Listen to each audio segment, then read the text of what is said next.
to start to open this 9 Internet Governance South School event. So please, the first guest could come to our table. We have Cláudio Lopes, who is the prosecutor of Rio de Janeiro State, Oscar Messano,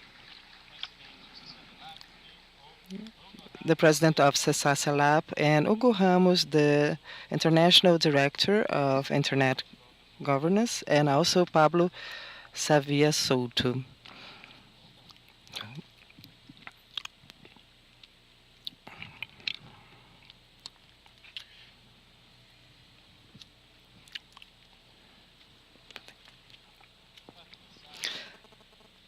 So for us to start, I'd like to start.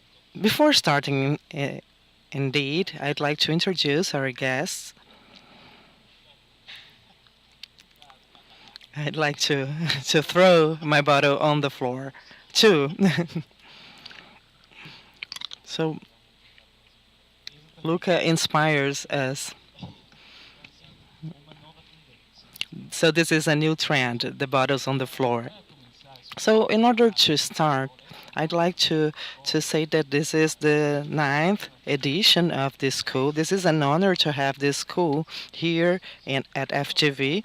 And the objectives of this school is to exchange ideas and learn from ourselves, and also that the participants become friends and partners for the future. So I'd like to spend the next 20 seconds.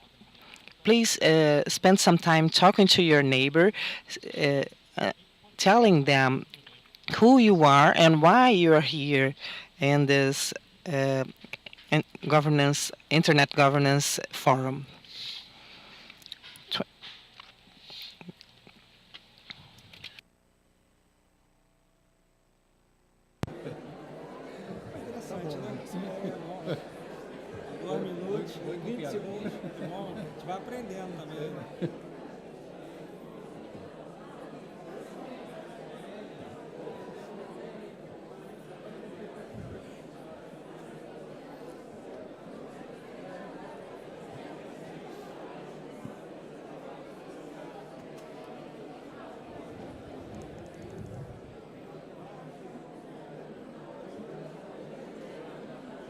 Bom, então, depois dessa introdução bem... So after this introduction, unfortunately, we have to start our school. So I'd like to ask you, first of all, to finish your introduction. And in second place, I'd like to ask Paulo Sodré to introduce the school. Thank you very much. Thank you, Luca. Good morning, everyone. I'm the coordinator of the CTS here, and it's an honor to host the 9 School of South School Governance on Internet. I'd like to thank all the participants and sponsors and those who are here present, and Luca, who is organizing this meeting here. We at CTS, we have been working for 13 years with the impacts of technology in general, and the Internet has acquired this larger dimension, the largest dimension that we could even imagine. It started with as a military project and a scholar project, and it expanded to households, cell phones, and it's part of our society, our structure of organization, although 3.7 billion do not have access to the Internet. Today, presidents are elected, some rulers are deposed, and the political organization are being changed deeply with the Internet advent, and parties which used to concentrate the political power, they have to face other structures that are coming up from the Internet. And today, Internet is a synonym of connection and access to knowledge. and to follow up our daily lives. And when we are outside the internet, we are also inside the internet, because so many people have applied for a job and someone has looked up their profiles on the Facebook or social media, and their behavior was used to other ends. And then today, even when we are outside the internet, we are in the internet somehow. That's why that all this internet governance, all this management of this social tissue is fundamental to structure the society that we're going to have in the next decades. We are not only speaking about applications, but we are speaking about internet governance and also governance of the social tissue of the next decades. So I'd like to thank you all on behalf of CTS, and CTS has worked since its beginning with a lot of important projects, like bringing the Creative Commons to discuss the knowledge framework, and we also worked with the Ministry of Justice to produce the internet framework that is used in several other countries after that, and we have to advance a lot with this framework, but it was a first step that was very important to guarantee rights, and it's not a punishment model. So with this view, CTS expects to collaborate in this debate. So I'd like to thank you all and welcome you all, and let's start our works here. Thank you, Luca. Thank you, Pablo. So please, Oscar Messano, the president of CCTLAT, who is the core organizer of the school, please start speaking. Mr. Prosecutor of Rio, Carlos Lopes, Director Paulo Siqueira from FTV, Mr. Director of the Regional Office for Latin America, Pablo Ramos, and also the senior researcher. And ladies and gentlemen, it's an honor to me to be part of this, the ninth School of South School on Internet Governance, especially in this incredible town that is Rio de Janeiro. We have many poets and many authors who have sang about the city.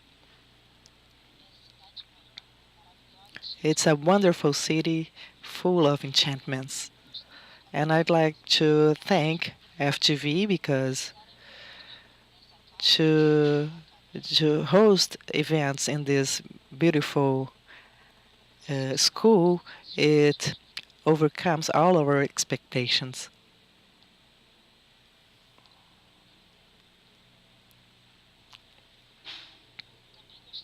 I also would like to thank those who sponsor us.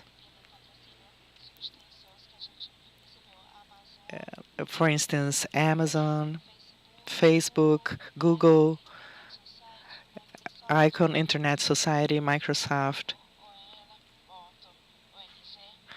OMG, Tecnomedia, Telefonica. All these sponsors, they are supporting us, and we thank them for their efforts. And it's important as well to highlight this great work that they have been doing, and also those who are not here. And I think that a few of you only know what is working in such an event. So I would like to thank for all this organization work. So some data about this meeting. This is a school that happens once a year in a country in Latin America, and we count in this meeting with 175 people who have received a scholarship to be here. And our evaluation task is very hard in order to select those who will receive our grant, and we increase the number of scholarships every year, but we are not able to grant new scholarships every year, and we apologize for that. And there's a gender matter that is very interesting because we have 185 scholarships, and 59% are women and 41% are men. So congratulations to the women who are participating. We expect that our students that are sponsored, that they can work with these themes about the internet and also about the complexity of the system. We think that you are the future and you're going to take important decisions, make important decisions concerning technologies and their interactions with society. And we hope that we are guiding people well. So we request you to ask questions, debate. This is your tasks here in the school. Internet has been using this politics of multi-stakeholders, so we have to listen to the governments, to social society, the businessmen, and also the academia. So in this school, we have all these actors here. So take the advantage of this school to listen. And the world is changing a lot, and technology is the new tool, and we have to assimilate all this change. We have as the goal a stable and open internet. While I was preparing this course, I was thinking in a way of provoking you to give you a homework for you to debate, to assess. From the material that you're receiving here, you have to debate. And we're going to speak about job and job opportunities. And those who are following up the advances of computations and artificial intelligence, we know that technology is working together and it's growing at fast speed as everything that's happening in internet ecosystem. And in 30 years, we won't have problems to have jobs. On the contrary, we won't have the need to work. So this new reality will change our economy radically, and we will have a new society. And what's interesting and what concerns me is that I don't see many thinking minds thinking about this immediate way of life. This won't be my problem because I won't be working with that, but I believe this is your problem.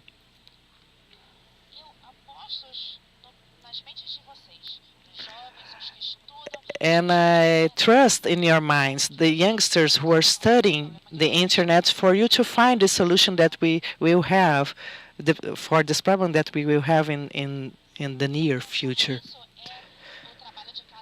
So this is your homework.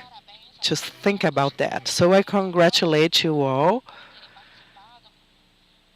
And I thank you all, and I hope that we are able to fulfill your expectations, and I hope that you gather a lot of knowledge here. Thank you very much.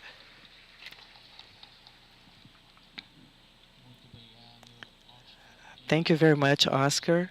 I'd like also to highlight that we will have 3 official languages, Portuguese, Spanish, and English. So if you need, you can have this headsets to listen in your own language, and also to participate you can use the easiest language for you, and you're able to speak either in English, in Portuguese, or Spanish.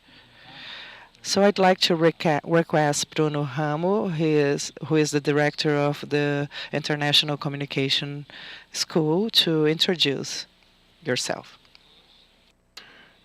Good morning, everyone. It's a great pleasure to be with you all.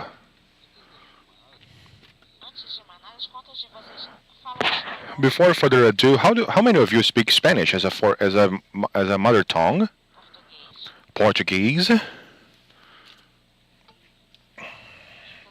English.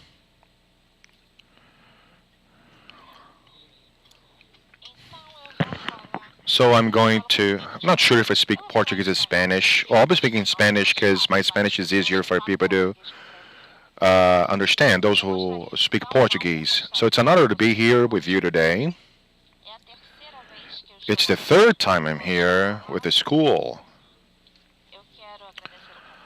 I'd like to thank for the invitation to Oscar, Adriana, she's also here. It's a pleasure to work with you. Olga couldn't attend, but all of them are in the core of this school. Thank you all for inviting me. I'd also like to thank FGV, the Getúlio Vargas Foundation, for inviting me. It's great to be here today. This is the last Oscar Niemeyer work, and for me it's perfect to be here in Rio as well. I'd like to thank the city of Rio de Janeiro and the state of Rio de Janeiro as well for hosting this school, the Brazilian government. It is very important for Brazilian administration to get involved in the activities. Not really sure if you know about the International Telecommunication Union, the OIT. Good, very good. The International Telecom Union is the oldest UN agency. We date back from 1865. It sounds a bit old. It looks like an old lady. Sounds like an old lady. But the whole world is changing, and so is the union. And the first message I'd like to communicate you is that more and more we are open to new times. And in this multi-stakeholder scenario, this is one of the discussion spaces, not the only one, but it's one of the discussion spaces.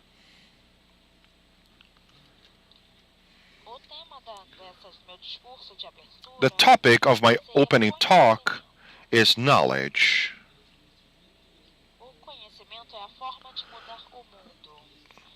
Through knowledge, you change the world. And you guys, you're young. The world is in your hands.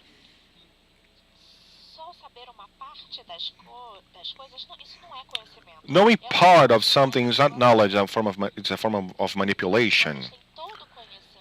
If you guys have the whole knowledge is the full knowledge, you can choose what you have to do or your direction. And on the internet, which sometimes sounds like a paradox because it is a living, open entity. We sometimes have views, but for me it's quite clear that you don't really know everything. So first off, knowledge. You're here at this school exactly to bring up and discuss and especially listen to things and understand them. And then,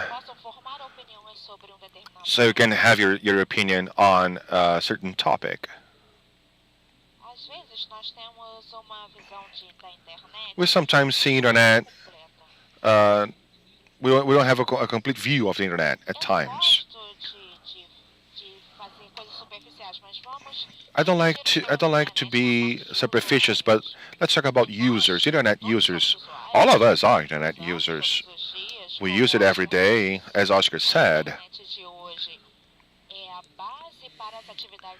Today's internet is the base for economic activities. All of us, I think here in Rio especially, because people are in the street and they use internet for work.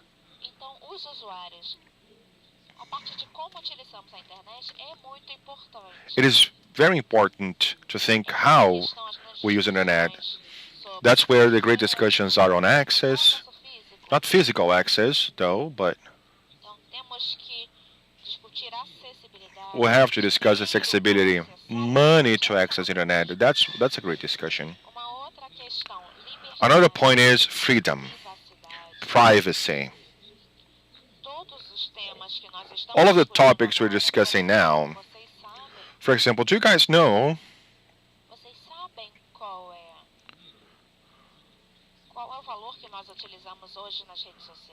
what is the value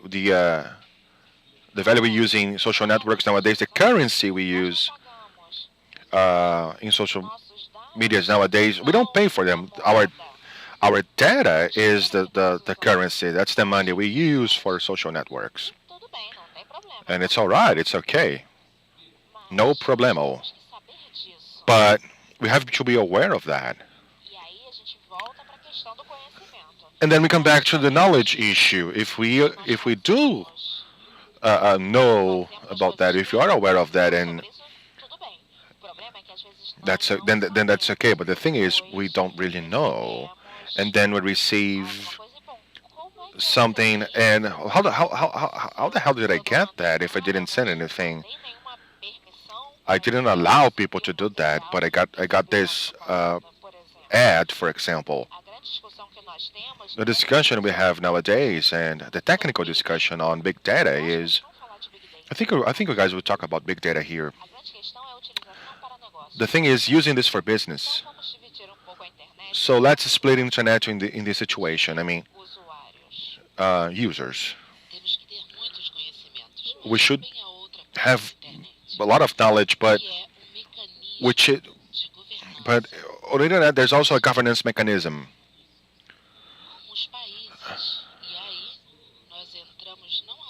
How do countries, and then we talk about not only about NGOs and private matters, but also, and more importantly, on country administrations, states. Because if we discuss social sciences a little bit, we see that governments are always involved in decisions, because we also have to talk about state definition, but that's the other side of the internet, on governance, on money. Behind all that, we also have to be aware of what goes on. How is governance made? How do us from Latin America, who produce a lot of content, we still pay a lot for that? We pay a lot. We pay a lot of money for access because we don't have routers within our content. I was just talking to a great friend of mine from Mexico, and in Mexico they always try and search for content in America. But this type of discussion on mechanisms, for example, how we can involve everyone in this discussion. Not only the states, not only governments, not only big corporations, big private corporations, which are supported by states as well, by governments as well. I, from the International Telecom Union, we don't know, we don't have this answer. The only situation we can provide to you is knowledge, is information. So I'd like to invite you to get to know us more deeply. We have a huge database, a huge knowledge database.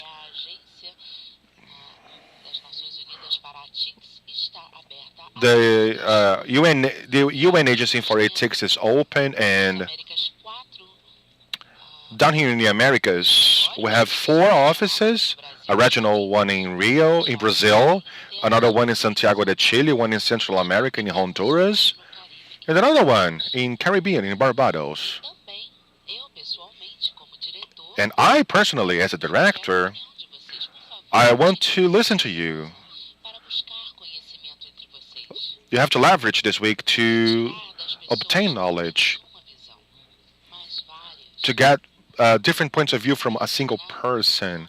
To finish off, regarding this, I really appreciate that we have a majority of women in this audience. We have an annual event called the Girls' Day at TICS, and it's always the fourth day of the fourth month on the fourth week. So it is always on a Wednesday in April. This month it would be on April 27th. Our goal is exactly what we have here, that women get involved in discussions, and not only men. So I'd like to thank you all for being here, and I'm available for your questions. Thank you very much.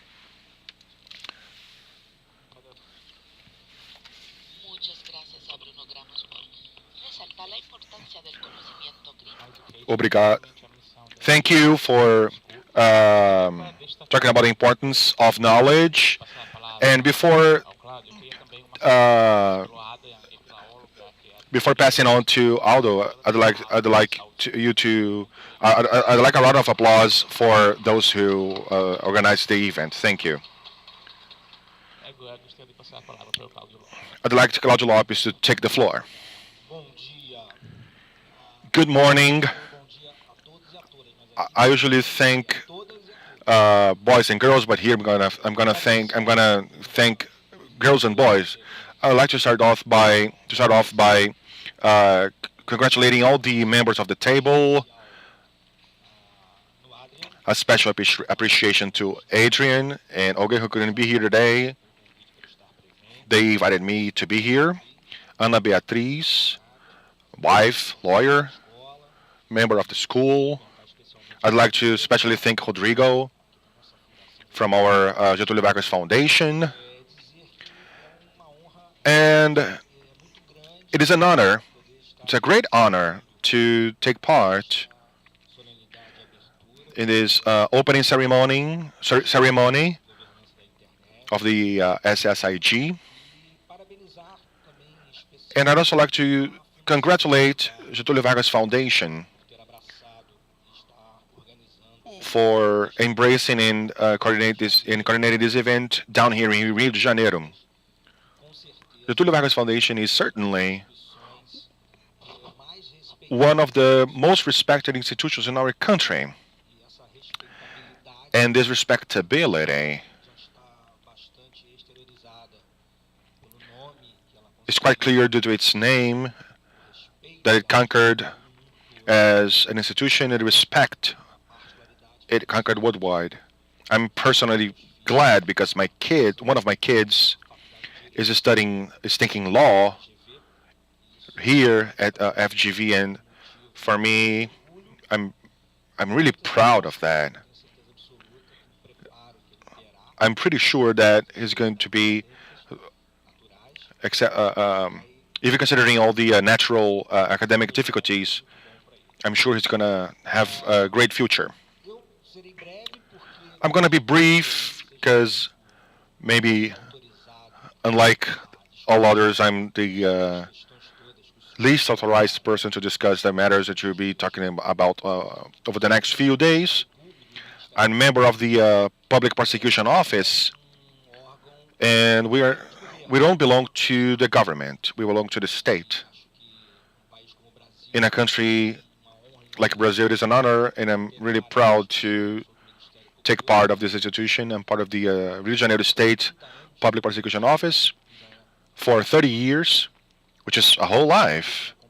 And I think all of you have been following how important it is for the PPO to take actions in Brazil, especially considering our constitutional profile, not only in the criminal area, where we are mostly known for,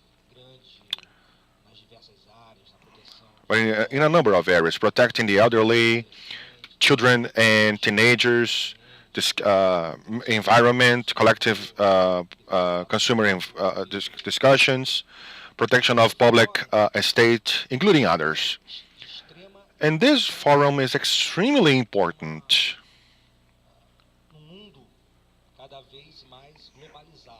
in a more and more globalized world. All the experiences you guys are going to have here throughout these days, discussions connected to the internet area. Of course, the internet has all of those technological concerns, using it as a tool, but more and more, and especially in Brazil, as highlighted, where nearly 100% of the population uses the internet, either for leisure, or knowledge, studies. There are many relevant questions that should be faced.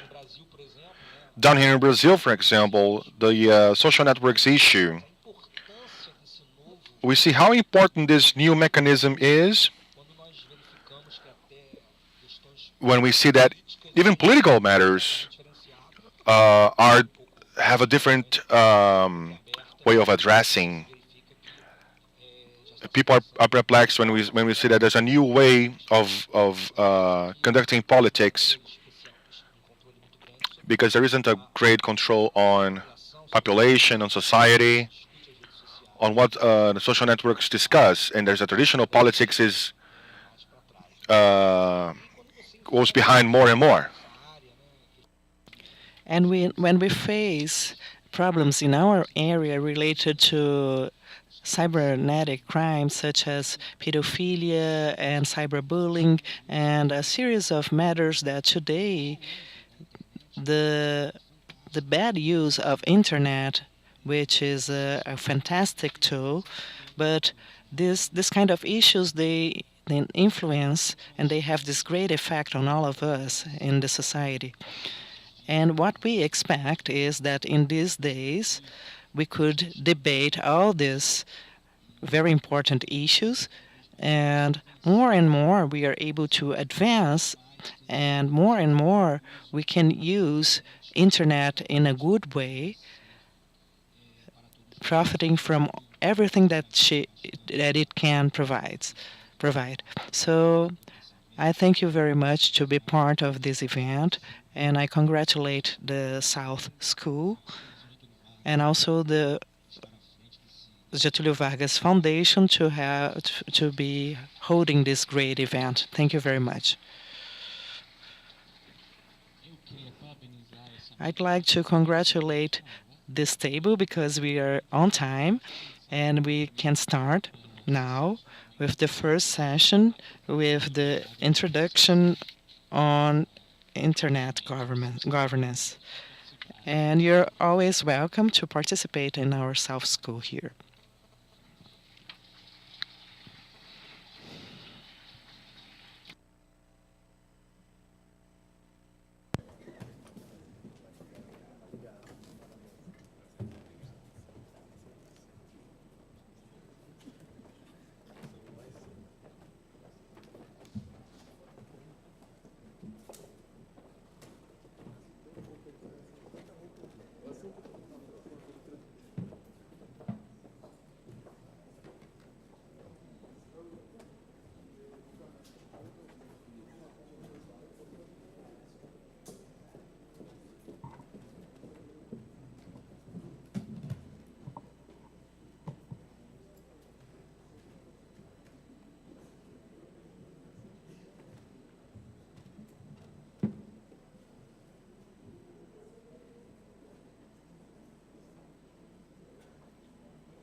Queria pedir ao Dr. Benedicto Fonseca Filho de...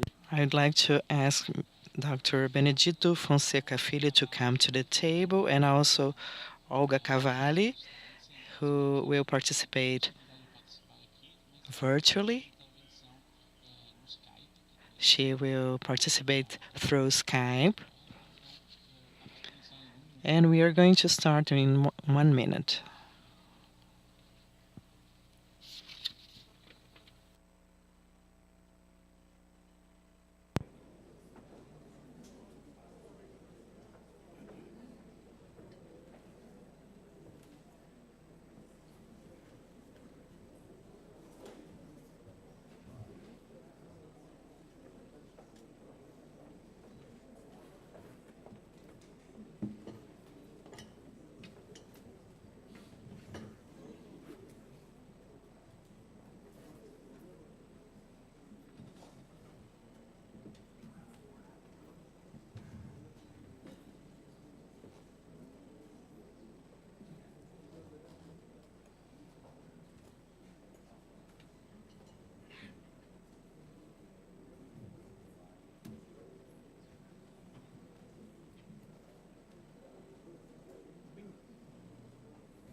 Então, bem-vindos de novo.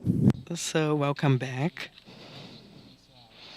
And before starting this table, I'd like to thank Benedito Fonseca Filho from the Brazilian Ministry of Foreign Affairs. Thank you very much, Benedito.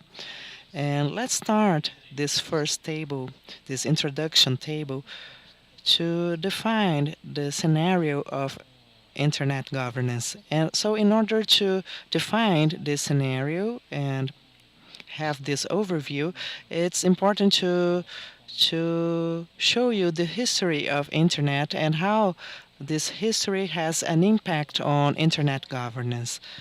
So this text is in English and the audio is in Portuguese. So let's start by defining the 5 periods of time that I believe are very important in the history of internet.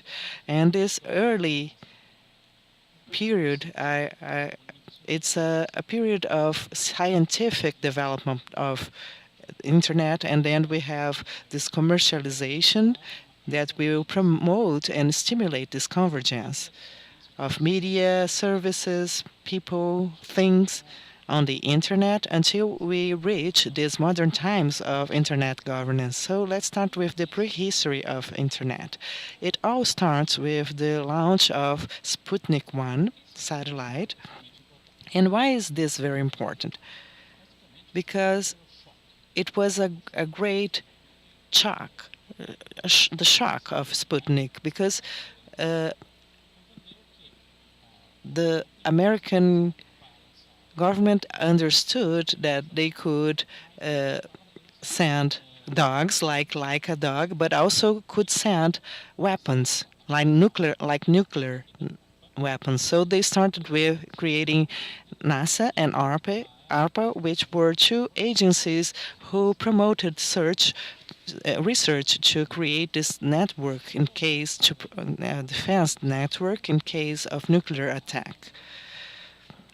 So Leonard Kleinrock has developed this packet switching network, and it's not based in predefined circuits. It's very resilient because it's based on fragmentations in forms of data and data packets, and by sending packages that can be gathered again when they reach their destination.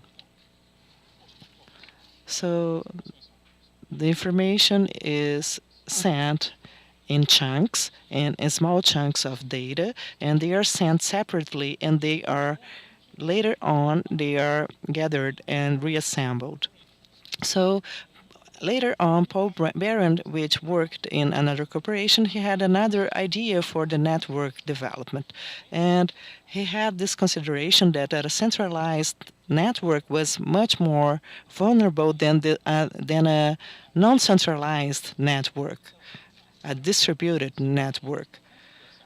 So by using this distributed configuration has developed the resilience of internet. And 2 years later, Donald Davis was the first to define these data sets as data packages.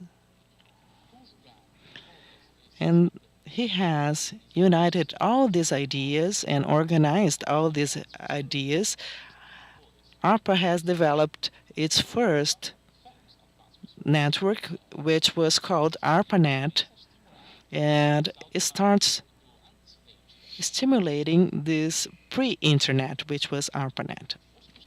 So the researchers who worked in these projects started communicating among themselves. So Steve Crocker, that our friends from ICA, they know him very well. He was the first to elaborate a request for comments and a document that could be shared with other peers in order to exchange ideas among researchers and also to define this new technology in a open way, participative way.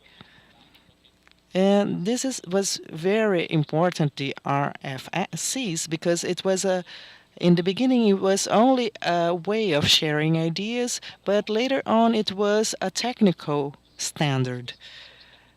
So it defines technical definitions on how to produce technology and also share in an open way. This is the true base of technical governance on the internet. So we reach the second period now, the scientific period. So thanks to these communications among researchers, this scientist community starts developing the internet. And here you see Louis Pouzin, who invented the datagram. It's a very important tool because it allows us to consolidate all the information from the data packages and also include information so that package could be routed and then later on assembled together. So also Vint Cerf and Bob Kahn, they have created the technical constitution of Internet, this TCP/IP protocol. This was the technical constitution of the Internet. Was a principle of norms that could it was a set of technical rules which defined the base of Internet, creating this network of networks that was structured in layers. It's a layer structure. And there are several layers, and each layer is taking care of each function. It's like a separation of powers in the constitutional law that Montesquieu has developed this idea in 1768. So this analogy of TCP/IP and the Constitution is very evident. So what is the result of this technical construction? To define fundamental values which will define the evolution of Internet, to be opened, to be distributed, and also to have data exchange. And also the goal is that the user could define how to use the Internet. It's not the operator which will define the use of the Internet. And the effect of that is the freedom of expression, of receiving and sharing information and idea without boundaries. Even if the authors of TCP/IP, maybe they didn't know that this would happen, but what happened was the concentration of information in this technology. And the evolution went on with new applications, new complex tools were defined. In 1984, Jonathan Postel was one of the creators of DNS, domain name system, that allows the connections in IP addresses, and each machine is connected to names that are easy to search and very easy to understand. So this number that is impossible to remember, you can connect that to a name that is easy to remember. And in 1986, the IETF was created, and it's an open organization for any researcher who is interested in definitions of RFCs and also in the definitions of Internet architecture. The IANA, the Internet Assigned Names Authority, was also created in 1989, and in this beginning it was a department of John Postel Information Science Institute. He was managing IANA, and as we are going to see in this afternoon, IANA will become an element that is key for this debate. And ISOC was created. We have several people from ISOC here. It's a key element of Internet governance.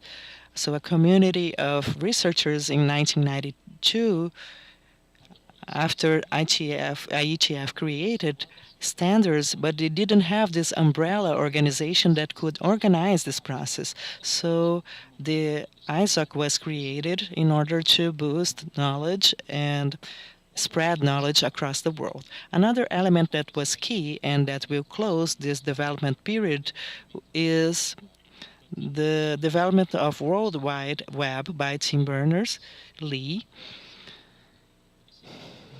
And this new application was fundamental because the internet page were much more organized after www.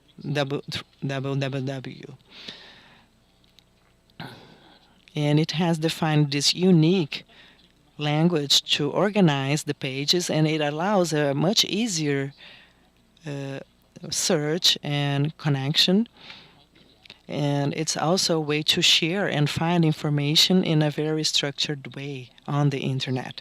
And we have also the third period of internet trade. An extremely role of the internet is developed by ITU. When we talk about how the internet was born, we immediately think to domain names, to electronic commerce, but without such agreement dating back from 1980s, the explosion of infrastructure networks, the explosion of infrastructure, it wouldn't be possible. So a critical element of the 1980s commerce is the 1988 ITU trade treaty. Because of the commercialization infrastructure and an easier web advancement, that's the explosion of electronic trade, of internet use, of e-commerce. And along with opportunities, there are many challenges. And the emergence of cyberscoping, cyber squatting, and abusive domain register, and domains that correspond to a trademark, as if I registered FGV.br, and then I would ask money to sell this domain. So one solution for this type of behavior, abusive behavior, is the ICANN. It is not only a technical coordination institution for the domain system. One of the principles, one of the reasons why they were simulated by the Clinton administration is to create a system, self-regulation system, to act international level to settle conflicts of abusive trademark register.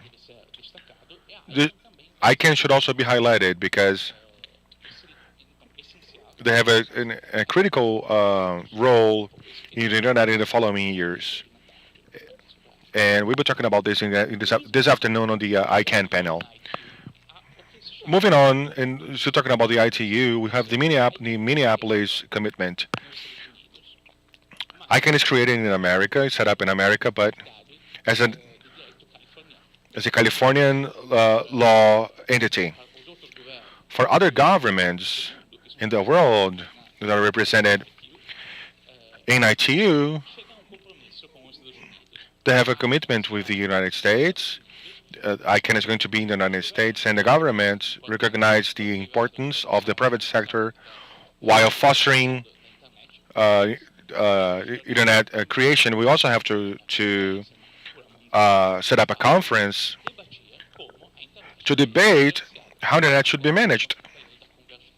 And this is the convergence period. The convergence between national and international management of internet.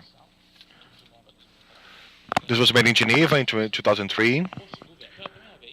For the first time, governments, civil society, and the private sector meet up to discuss the future of the internet governance.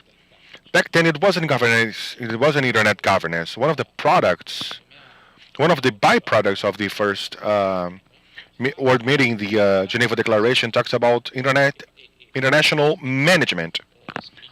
Specifically, it explains that they don't use the multi-sectorial term. It's transparent, democratic.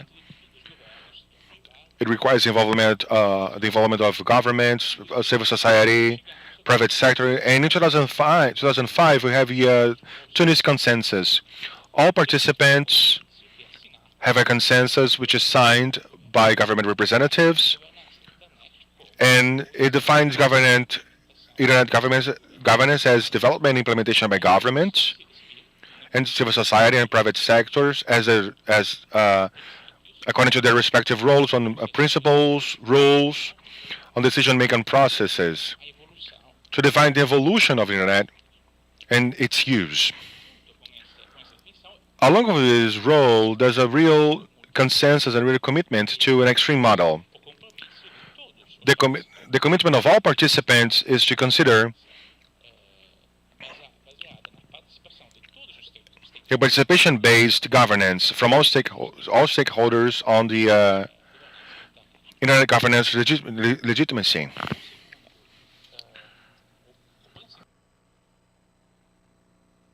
The second product of the second stage of the World Summit is the creation of IGF. We're talking about the UN Internet governance. All the signatory members expressly request the UN to set up a new conference to debate and promote public policies on the Internet scope. It was set up for the first time back in 2006. But we're going to be debating this over the next sections along with Marcos Kuma, and who was the executive director of this forum. 11 years later, we still foster a multi-sectorial debate on internet governance. Another model that's going to change this evolution is the diffusion of smartphones. It changes dramatically the way the relationship between people and internet.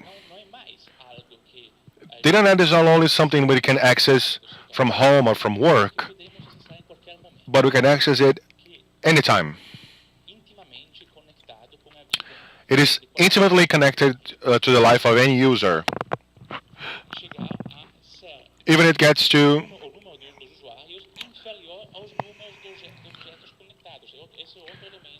another element is the number of users that is lower than the number of connected objects. So the Internet of Things is also associated to this. In 2009, the number of connected objects it outnumbers connected people. So it still determines an explosion of connected objects. And any object that is produced over the next few years, that is produced now, is connected to the internet. And as Bruno Ramos said in his introduction speech, the critical element of the evolution over the last few years is that personal data is a real money we use, the real currency we use on the internet. The World Economic Forum back in 2011 is clear. Personal data is the new class of economic asset that is going to guide the whole 21st century economy. This is convergence. First off, convergence of media and services into the internet. All people are simulated to converge into the internet, but also the convergence of all things that are connected to the internet. So we now get to the last step of the evolution, which starts with Snowden revelations back in 2013, whereby the whole world understands that information technology is a new opportunity, but also pose, uh, poses additional challenges such as how to regulate them. And Brazil promotes a multi-stakeholder internet governance debate on internet governance in 2014 with the Net Mundial Conference, and also with the approval of the Bill of Rights, of the Internet Bill of Rights. It was a participative, open process with the cooperation of an FGV institution, the Ministry of Justice, and the Internet Committee to come up with a bill, an open line participative bill that was passed by the Congress in the same day as the Net Mundial. Another narrative that was promoted in 2014, which was the first year of the World Internet Conference, promoted by China, which brings a new sovereignty doctrine. All states have the right to develop and rule their internet. So we are developing also a digital arms race. States start to not only develop software and surveillance systems, but also offensive software. At times, attacks are sponsored by states, like in 2014, North Korea, that sponsors actions to avoid the publication of a film. In 2017, we finally arrived back to a month back. There's a very curious phenomenon, the call for a new treaty, an international agreement, a digital Geneva convention, where the main promoter of such call is not the UN, but rather the president of one of the main players of private sector on the internet, Brad Smith, president of Microsoft. He clearly invites world governments to have a new digital Geneva convention involving citizens, and to allow the private sector to develop the task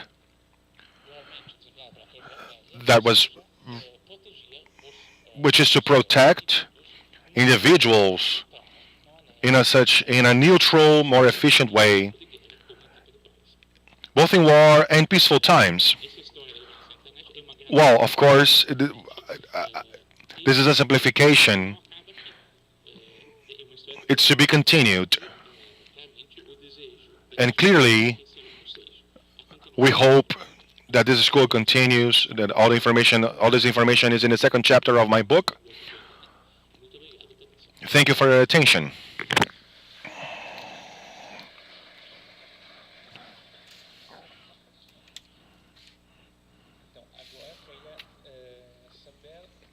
Now I'd like to know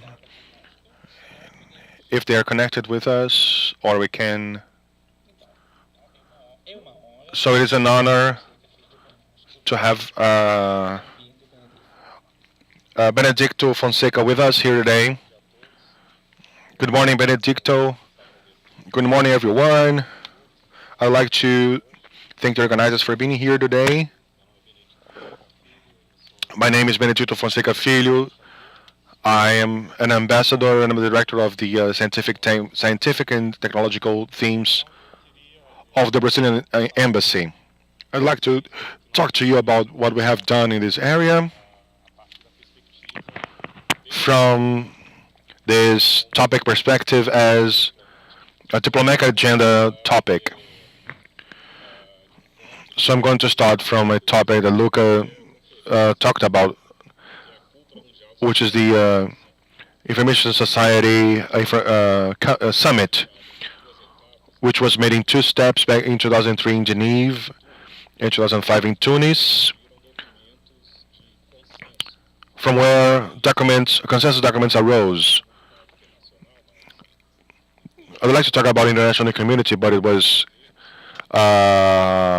negotiated in a government format and consensus on how information technology should be used and what are the necessary interventions and developments that should experiment so they can leverage their potential and be used as development instruments. So the concepts that arose from such summit, what we call WISIS in the English acronym, they're a kind of birth certificate of this global diplomatic agenda. Of course, is reflects, which was very well said by Luca throughout the years, how this topic was developed. So I'd say that from 2005 onwards, we have a clear diplomatic agenda on a global scale. And right from the start, the view that the summit followed is that the TICs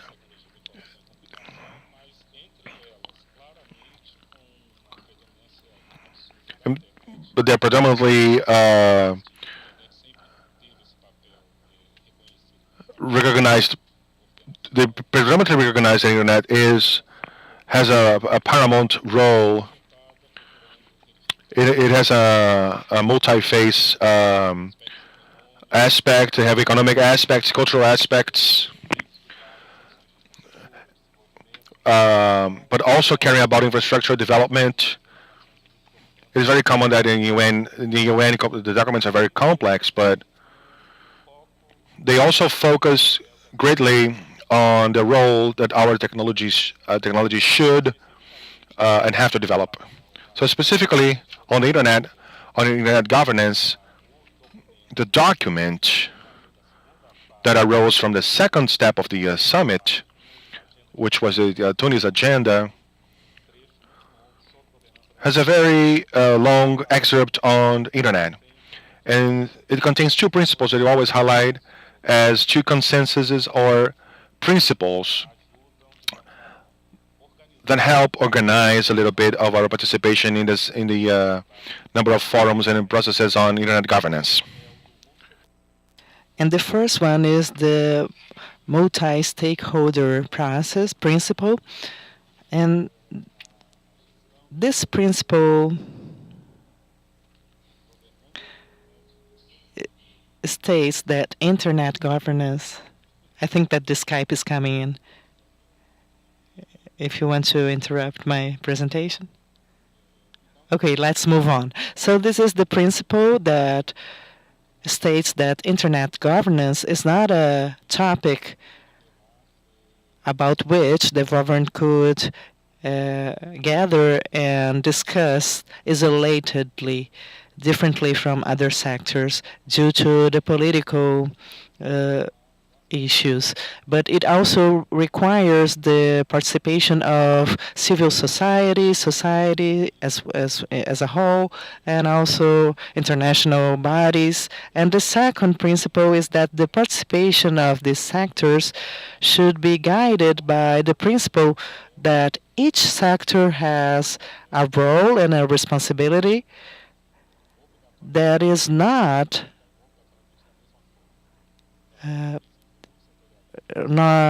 exerted in the same way. So we have the principle of creating roles and responsibilities that are different from one another depending on this group, if it's the civil society or government and so on. And we discuss a series of themes that is structure, safety, security, and also the language. And it's not difficult to imagine that there's not only there's not a single way, a uniform way to address all these topics. And I can give you an example, and Luca has mentioned ICA. ICA manages the critical resource from the internet, what makes internet work, the names, the numbers, the engineering resources, all the technical part. And since the beginning, the way that we managed that, it was natural that the technical society and the non-government parts of society, they are leading this process. And this is accepted by the governments across the world in a peaceful way. And they acknowledge that this is an area in which the governments shouldn't lead. And this opposed to this discussion involving the security in the internet or fighting crime on the internet, or also matters involving taxes. So in these topics, you couldn't imagine an environment in which everyone is discussing and sharing their opinions. So in these topics, the government should lead. And the Brazilian government, they consider that the two principles can help us serve in this governance internet system. Because sometimes it seems that ICA and AIT, they are opposing to each other, but the view that comes from this summit is much more complex and it involves many aspects.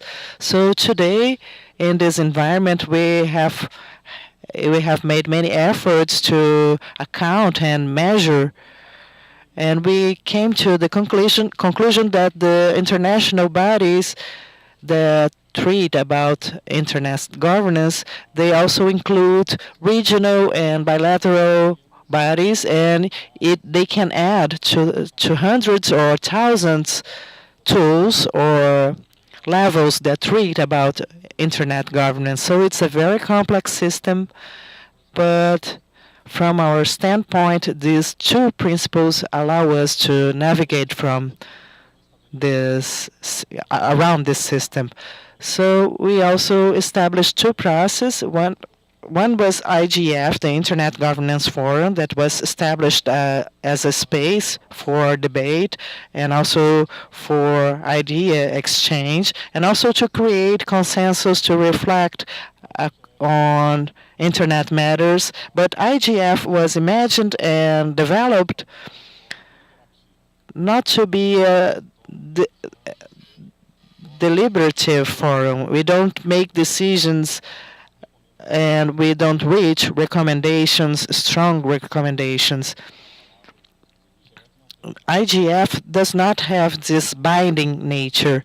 It's a very important effort that Brazil and Brazilian government has supported consistently since its beginning. Not only the government, but our management commission on internet has supported IGF. We had two meetings in Brazil, in 2007 in Rio and in 2015 in João Pessoa, the annual meetings of IGF, to show clearly the commitment that we have with IGF. And also the summit has created the second process that we call it enhanced cooperation. So concerning this second process, the difference from IGF that has been developed for many years. So this other process is only in the second edition, and it has been perfecting itself after every meeting. and we have strengthened its ability to reflect and influence on other discussions outside its context. But this enhanced perfection is different because we have different consensus on what is this perfecting enhancements. We have common topics. They all converge around these elements. So it points to a tool or a process in which all governments on equal levels should decide about public policy matters that are related to the internet,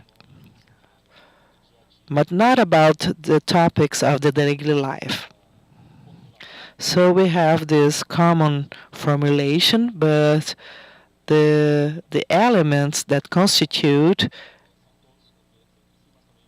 what, for instance, what do you mean by equal participations of governments, and what are the relevant matters that should be treated by the governments?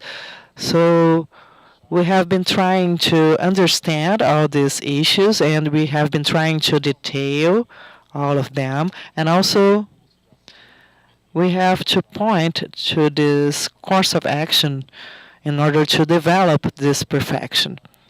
In 2015, when the summit of Information Society has completed 2 years, we had this review process, the ISO plus 10, and we have confirmed the validity of these two processes. So IGF has requested that the summit goes on and develops, and also we have this enhanced cooperation process that it could prevail. And also we have this difference of opinion, and we have these different feelings because across these 10 years many different things have happened, but at the same time we have this feeling that we should perfect this. So we have this work group that is going on in order to advance in this topic, and I'm the president of this group, and it's linked to the Science and Technology Commission, and we should gather twice, once this year and another time next year, and we are trying to reach consensus. And I would like also to convey that internet governance today and their topics, they are very much mixed with technology and communication role. But we also concentrate and gather around internet because it's the most visible topic. And there's this topic that comes from the beginning of internet, the way it works. It's a global resource, but it does not respect boundaries. So we have this very interesting issue, very complex, very challenging, that is about jurisdiction. How we should solve conflicts that involve more than one jurisdiction on the internet context. So we are talking about domain names, we are talking about information flows, also economic transactions. So today we are discussing, and this is a very interesting discussion about this jurisdiction aspects. And another aspect is about data protection. How on the digital environment that is open, and we want it to remain open and unified. And as Luca mentioned, today we are in this threshold of this new era that will start with Internet of Things. And the world that we know today in 5, 10 years, we'll have this very different configuration due to Internet of Things. So what are the challenges to protect data and to guarantee that we develop Internet of Things, protecting data, privacy, and also safety and security? So these topics that we are discussing. And today we have also been discussing here in Brazil. We have this digital strategy. We have discussed that at G20 and OCDE, and we have this understanding that the economy, it's becoming this commonplace to say that we don't have this clear separation between economy and digital economy, and this has impacted in productive process, on our daily lives, on the way that we communicate.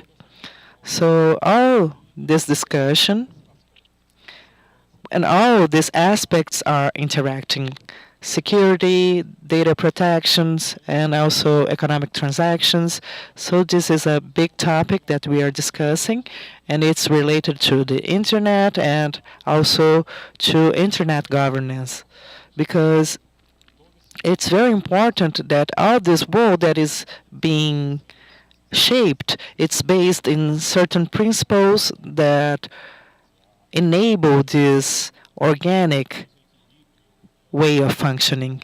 So this is a delicate balance, because we have to acknowledge that internet needs freedom. It's an innovation environment, so we shouldn't have entrance barriers that are very high, but we also have to guarantee security, safety, and so on. So this is a very interesting discussion that is going on. And I will end my presentation by saying that the World Summit was, in our view, it was the birth certificate for this global debate. And in this dynamic environment, those consensus that we were able to reach 12 years ago, somehow they are still valid.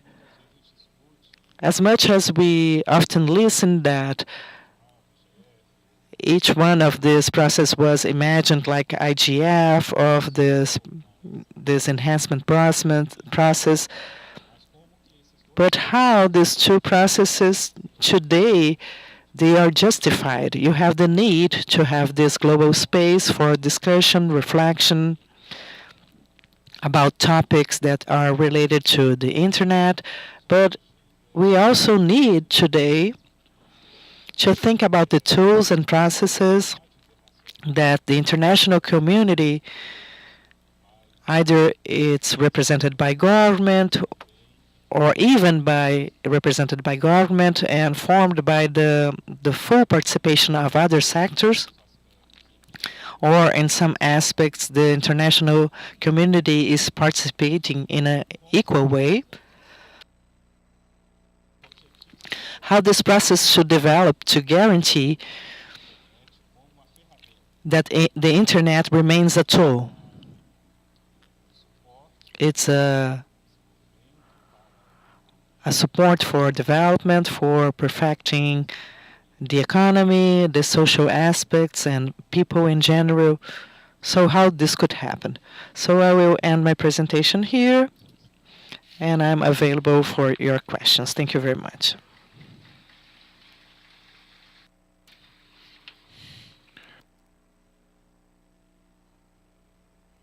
Thank you very much. I'd like to know if the connection with Olga is available. If we don't have connection with her, we can start.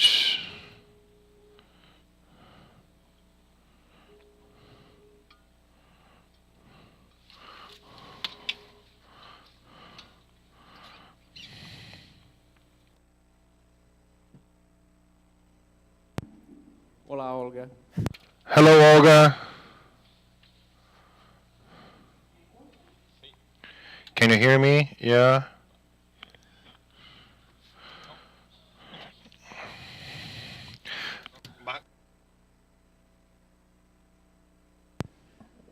Escuchamos, mas no te vemos.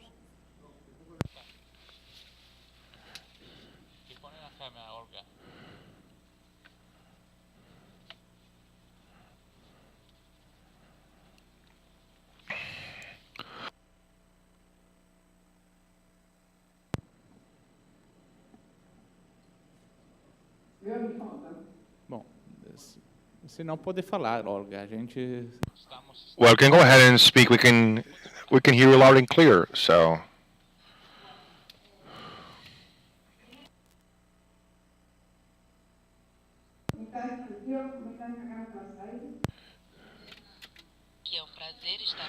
it is a pleasure to be here with you.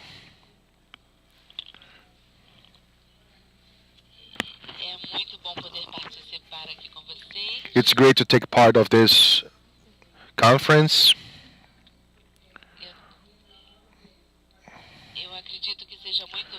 I think it's going to be easy in this case to deliver this presentation.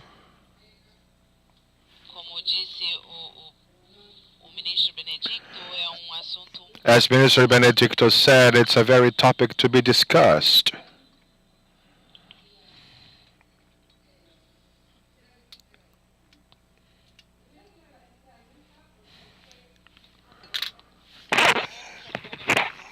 I'd like to start off by thanking Luca because he received this project in the Getúlio Vargas Foundation.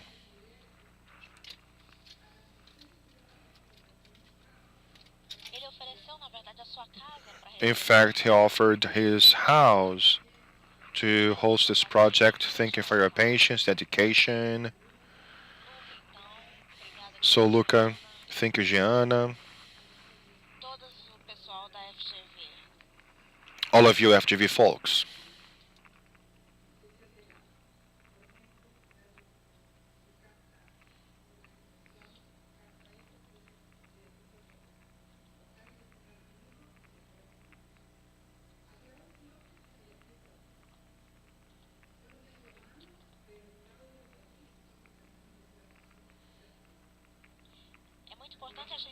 It is very important for us to develop the discussion in Brazil.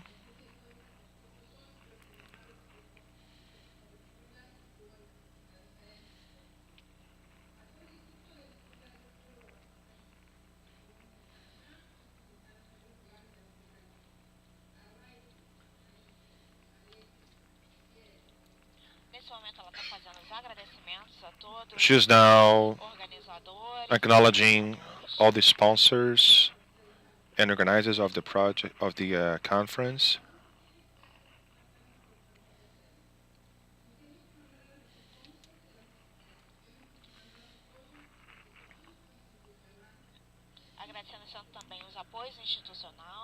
She also thanks all the institutional support and sponsors.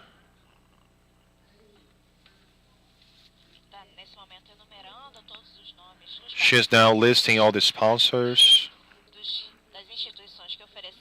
and institutions that offered international support.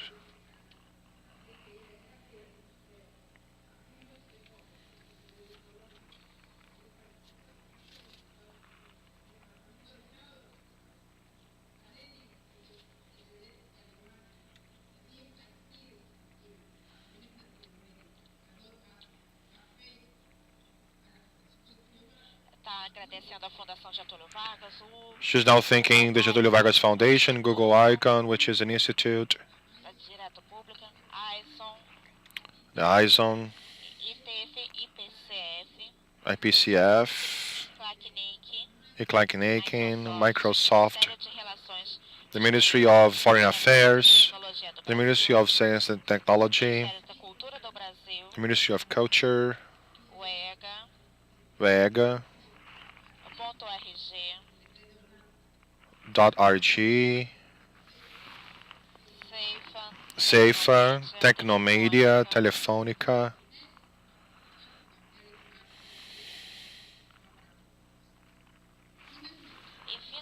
And finally, I'd like to thank all of the 180 participants of the countries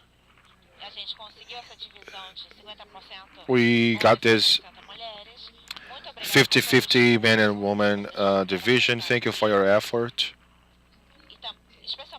and especially the economic effort that you've made. So don't forget to benefit from this, benefit from the specialists, from the experts on the panels and social activities we'll be developing. And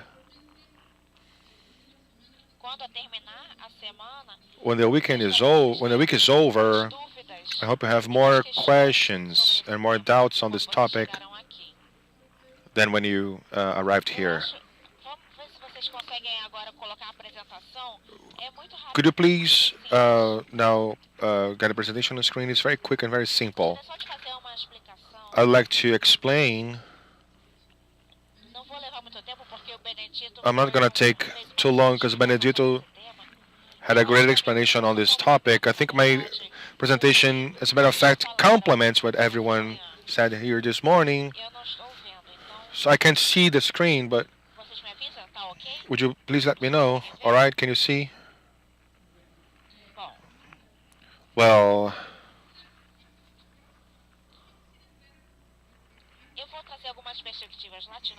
I'm going to bring you some Latin American perspectives on the topic. That started in this World Summit that drafted a number of documents to base the work since 2003. From a work group that was formed in 2003. Next, please.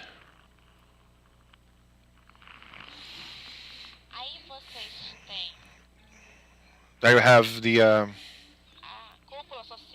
Social Summit, the World Social Summit on Information, the WSIS, where internet governance is fully discussed, and they created a space of exchange of information on this topic that wasn't binding, but it was just a space, a discussion space.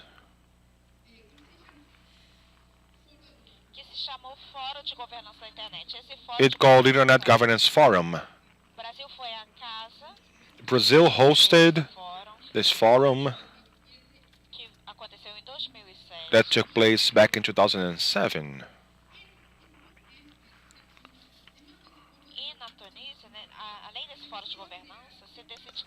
And in Tunisia, back in they decided to create a Latin American space called Regional Plan for Information Circulation. Why do I want to talk about the importance of this space? Because other regions don't have it. Latin America has an area to discuss internet governance. It's the previous slide. Would you please? Yeah, that's this one. Yeah. Previous one, please. Yeah. Oh, well.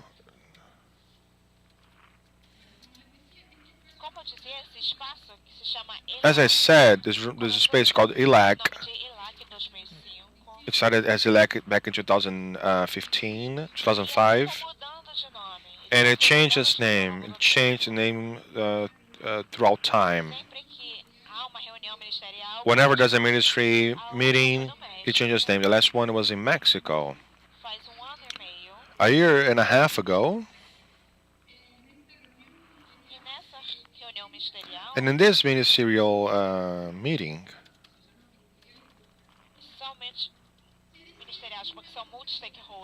there are multi-stakeholders, and something that was an action plan is now an agenda for America and the Caribbean. This presentation is going to be available for you later, but it is a non-binding action plan for the development of guidelines that have to do with internet governance, and also an action plan which is now a digital agenda for Latin America and Caribbean. One of them is the internet governance workforce that is now being chaired by Brazil. Why is it important? Because it brings us a space base to debate in a regional level the whole processes that Luke and Benedict spoke about. that has global relevance. But the important thing is to find regional spaces where we can understand our problems and bring it to international scope later. We wish to have the ELEC meetings along with our departments. This happened in Mexico. It was a great experience. I hope we can have it again. Next, please. Along with this ELEC process,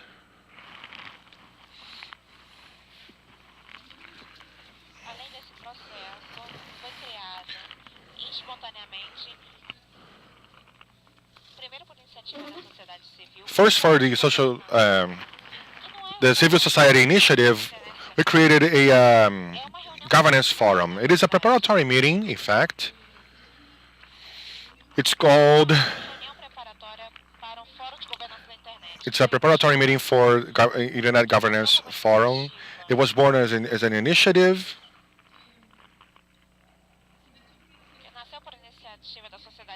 of the civil society, of the technical community, and then it entailed other multi-stakeholders. Next meeting is going to be held in Panama. In Mexico, it was held along with the ministerial meeting. What I said here is that ELEC, in the ELEC Secretariat belongs to CEPAL. It is a participative committee where private sector, civil society, and government also take part. From this regional organ, this regional body, we started having national initiatives. Next, please, this one. Next slide. Here there are national initiatives. I listed the initiatives over here. This is available on the institution website. Next slide, please.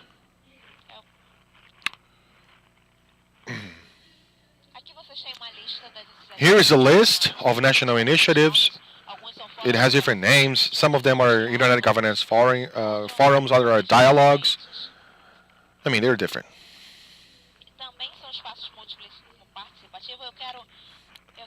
These are also participating spaces. I'd like to highlight this multi-participation aspect. Next one, please. These are the logos. In Costa Rica, in fact, was a dialogue for Central America that was made simultaneously with the 2015 governance in Costa Rica and Caribbean. We have to highlight that there was a prior Internet Forum on this topic, initiated by themselves, and some other forums which are very new, like the one from Argentina, for example. I'd like to talk a bit about the focus on the governance school. You guys know that last year the focus was on security. Next, please. Next, please.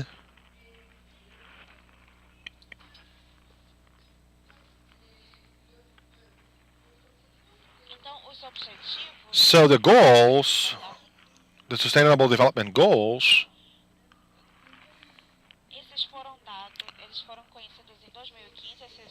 were made available in 2015. And this has to do with technology and also with internet technology, which is across many different activities. And I'd like to highlight some of the goals. These are goals for 2020. It's the near future. And I'd like to talk about this so that we are able to debate that across this week. Next slide. We have 17 goals. So if you navigate, surf on our web page, you see that there are different goals. So if you're interested in this topic, you can enter and you can access our website, and it's available in several different languages. Next one, please. I have chosen 5 goals, and they are all related to the internet, but they are very important as well. We should have an open and accessible internet, open and accessible for all. As Benedicto said, this is related to connectivity, artificial intelligence.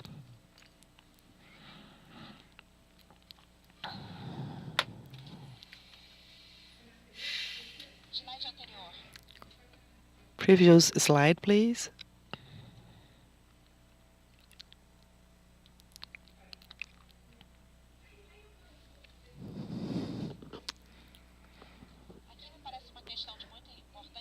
So this is a very important matter, number 17, that is collaborative work in order to reach the goals. I believe that in this internet world, which we know today, this is instrumental. And also, goal number 10, reducing inequality. We have a lot of different ideologies and cultures across the world, and this is a great challenge for the government to regulate. We have very unequal countries here in Latin America, and we have to find ways for the internet help us in this matter. And also goal number 11, sustainable cities and communities. And number 17 is how we work together in order to reach these goals. And we can't do all this by our own. Not only the government, not only the social society, not only the private business.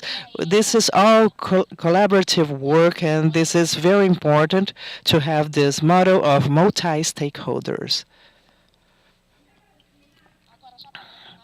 So in order to end my presentation, I'm going to show you some figures, and I'd like you to think about this matter.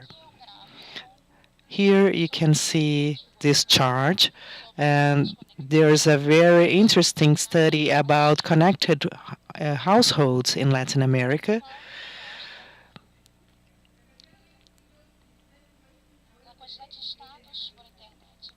And we are able to show the quantities of states on the internet in Latin America. I'm not sure if you're able to see the numbers because it's small printed, but the blue bars are concerning OECD, and the red bar is Latin America.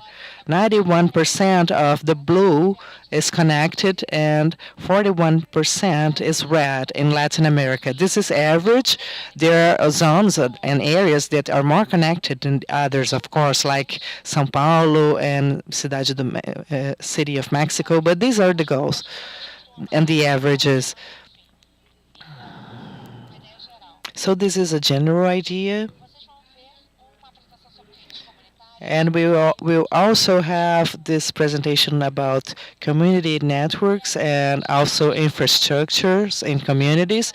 And we have to solve this problem with different involved parts of society. So here you're able to see this map. So here we are showing how the broadband is distributed. You see here that some few countries have more than 20%, like Uruguay, Argentina. And you're able to see that on this map. Argentina is the fourth on the ranking, and the green ones are not very well, but we are speaking about 26% of broadband. Maybe it's arguable, but what we know is that we have a long road ahead of us, and these challenges of connectivity are very important. And in the future, I believe will be very different. I'm almost finishing. Next slide, please. Another interesting topic: how we are able to improve in a collaborative way the internet exchange points where the traffic is exchanged. So this is a map from where you're able to find these internet exchange points. So in an international and collaborative way, these are places where co- content providers are deployed, and this is very important for Brazil and Argentina. We see there are many traffic points in Argentina and Brazil.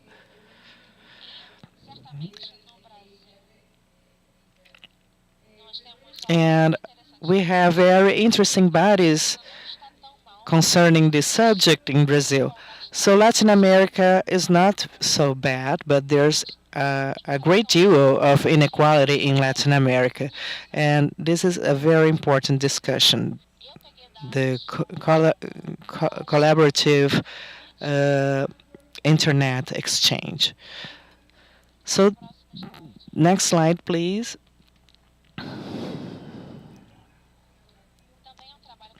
So this is also collaborative work of warning points.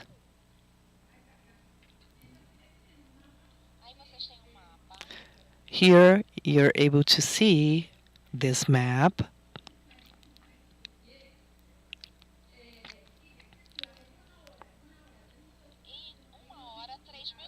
In 1 hour, 3,271 viruses, more than 15 companies were compromised due to security reasons, and 161 files were ruined by attacks. So this is a very important topic. Also, it impacts privacy, industry, government, and we have to reflect on security. So this map shows you these alert points of cyber attacks that are grouped around some regions. Here you're able to see Brazil map, and if you zoom in on this map, you're able to see the attack points. So this is an example of collaborative work in order to reach the sustainable growing goals.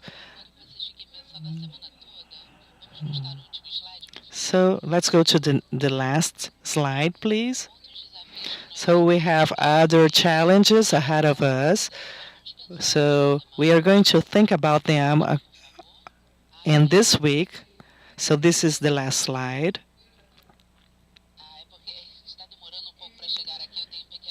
I have this delay here, but I have seen now that this is the last one very well. So this internet access, privacy, and security, so freedom of speech.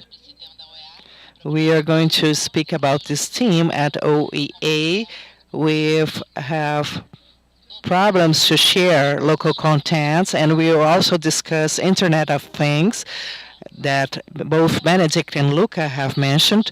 And what's going to happen? Where we are in this development of standards. We are participating of this development of standards in Internet of Things, and how is the structure working with IPv4 and 6 and DNS exchange? What is going to happen with the cryptocurrency, blockchain, and what is the participation of ICANN, IETF, IGF? It's very important that you are actually involved and so that we are very much involved in all this matter. So thank you very much, and I'm sorry for this delay, and I would love to be here with you.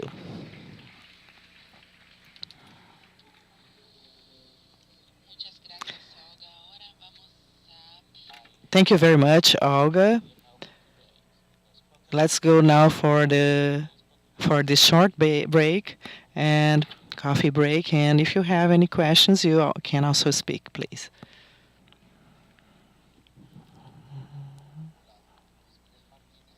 Hello, I'm Luis Miguel Martinez, and I have this question for Luca. And this question has to do with the history and of internet governance and also with the Internet of Things. How do you predict the route that we should take? We should define the rules, and or should we first build this path and later on only rule and think about the rules and start this governance cycle? Thank you very much. Any other questions? So I'm going to answer now. You have another questions? Eu sou Luciano Ramalho. I'm Luciano Ramalho, and this was a very interesting presentation. Internet was born with this decentralized feature, and what happens today is that the capitalism dynamics, it centralizes and it knows the advantages of this architecture. So I'd like to know if you consider if there's lack of regulation, in fact. Because we talk about the participation of the private sector, and I represent a company here, but do you think we miss some regulations in order to crack down this to happen? So I'm not able to predict the future, but I can talk about what's going on now. The Internet of Things is not something that is going to happen. It's something that is happening right now. We have large investments from the private sector to build Internet of Things, and fortunately, the Brazilian government, for instance, is considering this phenomena. And so we are promoting this debate in order to understand what is going to happen and in order to define a strategy in an integrated way.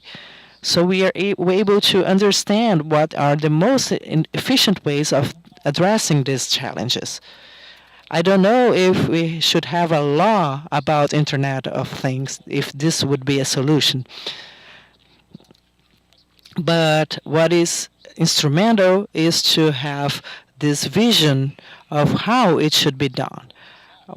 For instance, which infrastructure is necessary, which legal framework we have, and which laws we have still to produce, because Internet of Things has not been totally deployed. But my answer is Internet of Things is already going on, and like Internet, it didn't wait for the law to happen. So what it is necessary is to understand how it's happening and try to prevent negative effects.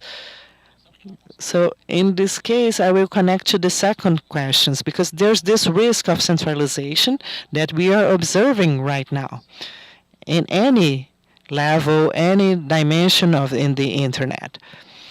There's this centralization not only concerning actors, the main actors of Internet, which are playing this role not only as private actors but also as regulators of the Internet, not only because of the user agreements that will regulate billions of people, but also the concept that I usually use, that is the concept of structured power.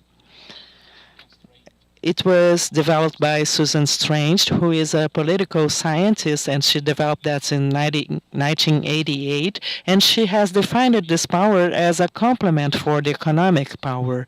The structure power is the power to define the structures that society will use so that individuals are able to press the states and the companies could cooperate and entered in the market, for instance, for the companies. So this element that has not been studied so much is this concept of structured power that should be applied to create business and main actors in the business to define how internet should work and also how internet of things should work in the next years. Would you like to add anything? No? Do you have additional questions? Oh, I'm sorry.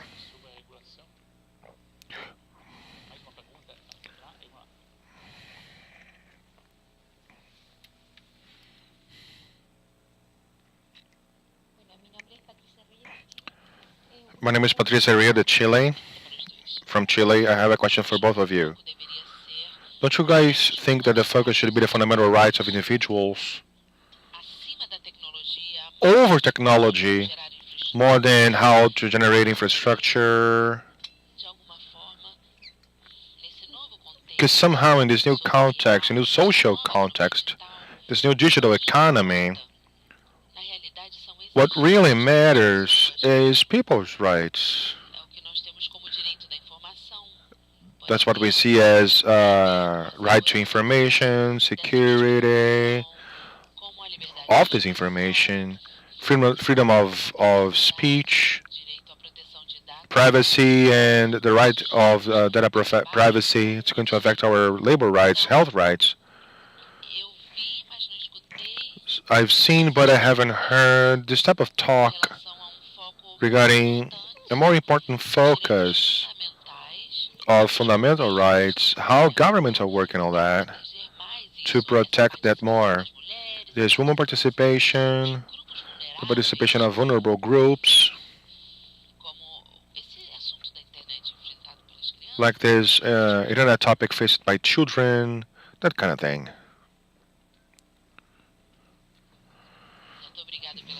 Thank you for your question. Yes, in fact, the documents. My reference is always the combat documents, the Information Society. They said that everything you do, you should look for the person in the center. It's people-centered. So for us, for governments, for the Brazilian government in particular, it is a very important topic. We lead along with Germany in the human rights concept, a movement that generated the right to privacy in the digital era. It is quite clearly talked about in the international community. We know the root cause of the of reports on this fact has really contributed for the visibility of the topic. However, this coincided with our view that human rights are fundamental. When we had the Net Mundial that Nuka mentioned, it had two objectives, two goals. Exactly in this espionage context, to make sure that the future development of Internet, if it would be principle-based, and also in some consensus on necessary interventions. And principle-wise, it resulted that as a consensus from everyone who was there, human rights have to be an element that bases everything you do in terms of governance. So, however, we haven't specifically spoken about this. It is fundamental for us. And all the children protection, the gender matter, these are discussions that, but the thing is the topic is so wide that we can discuss this we can discuss these parts a lot. For example, at UNESCO and other global organizations, regional organizations, bilateral organizations to work on these systems. And the Brazilian government specifically, along with others, and I believe that in this part, this region is very well aligned in terms of the defense of many topics. That we have made efforts to keep this as an international discussion axis. Thank you. I agree with him. I'd like to highlight that there's this whole impact of internet governments on human rights. I think we're going to now go for our first coffee break, and we're going to have a session on sustainable internet governance within 20 minutes.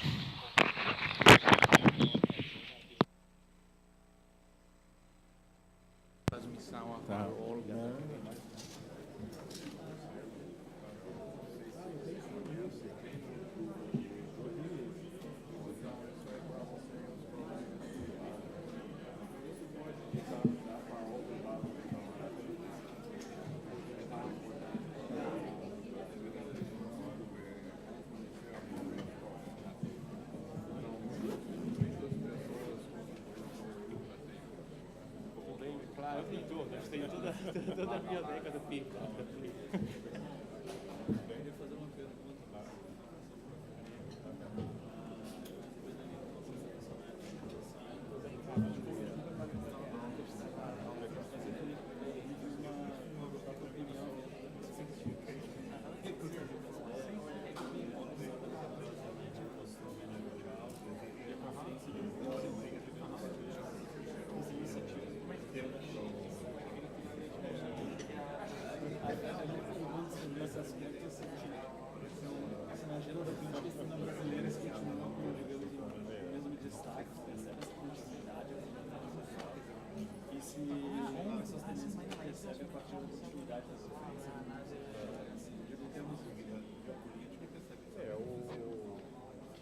Eu diria assim, de uma maneira sintomática, que a natureza das coisas é muito diferente.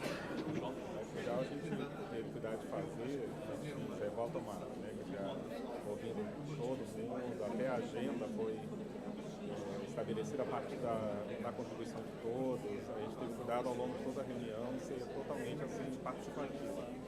E pelo menos no início eu não acompanhei essas últimas, acho que já é a segunda que eles fizeram, né, a terceira, mas lá eles começaram assim com um viés muito centralizador, né? Então já se diferenciou bastante do espírito que a gente teve aqui, de trazer todo mundo à mesa. A gente tem acompanhado um pouco, mas na verdade também a NET Mundial e essa conferência da China, elas se assemelham no sentido que elas não estão dentro de um processo, né? Elas não estão nas Nações Unidas, foram iniciativas de outros países, de chamar. É diferente, por exemplo, da conferência lá da UIT, que aí sim foi uma coisa estruturante. Agora eu diria que hoje, eu acho que a importância do tema continua, mas eu diria assim, as ênfases mudaram. Quer dizer, aquela ênfase de denúncia da espionagem, eu acho que era muito ligada ao governo anterior, né? O presidente Dilma, que foi uma das líderes mundiais que mais reagiram a isso. Então, eu acho que esse aspecto está menos presente hoje, mas aí você tem uma agenda que vai evoluindo. Hoje você tem a questão da economia digital, da internet das coisas, como isso se relaciona com proteção de dados, segurança. Então, o tema geral, acho que sim, continua importante, mas talvez com ênfase diferente do que foi em 2014. Não sei se respondeu.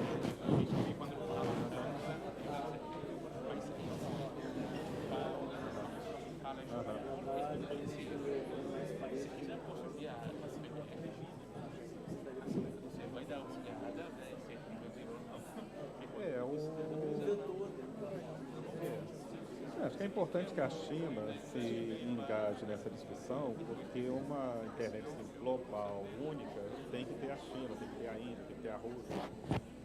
São países que têm assim, uma posição mais matizada em relação ao nosso. Então, não precisa que eles estejam participando.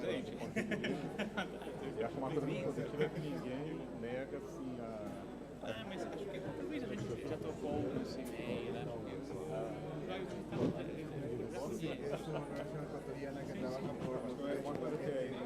Que bom que você esteve aqui. O papel do setor tem que ser só governo, seja um governo às vezes né, com perfil mais centralizador, e eles procuram ter assim, mostrar essa abertura.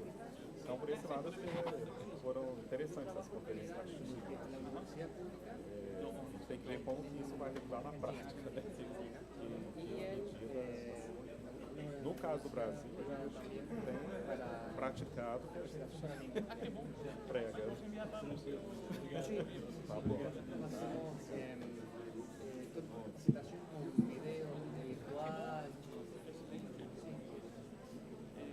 Mas enfim, é muito bom que você esteja aqui. Vamos tentar, se você trabalha aqui na universidade, vamos tentar também fazer umas parcerias, convidar você para uma palestra. Tá bom? Muito obrigado.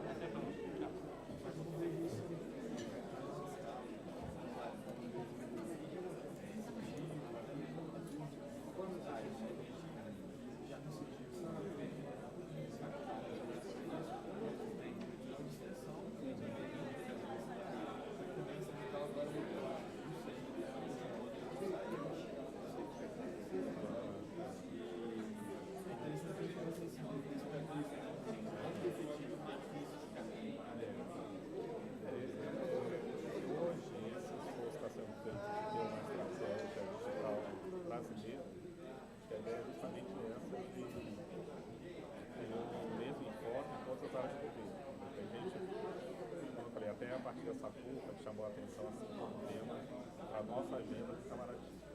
Mas acho que tem que acontecer, né?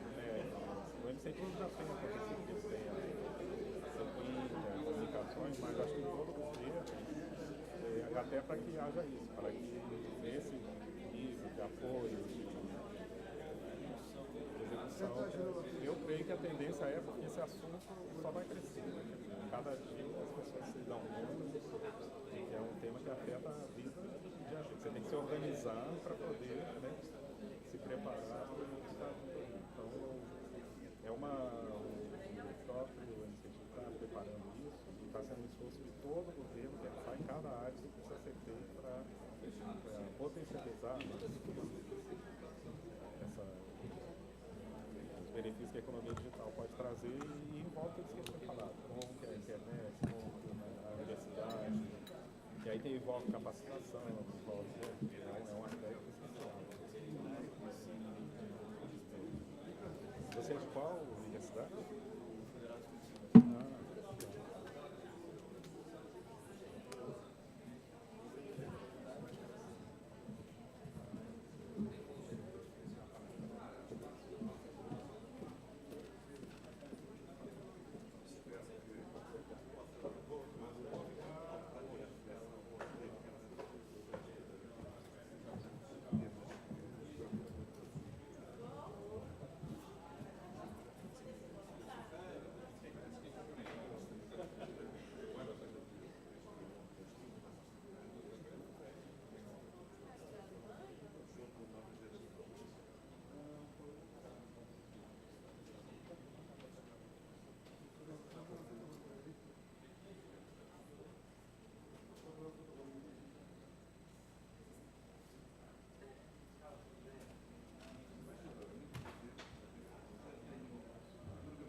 acha que é melhor pular, tipo, colocar um aqui, outro aqui?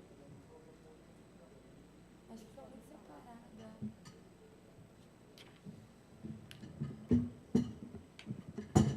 Tá bonito.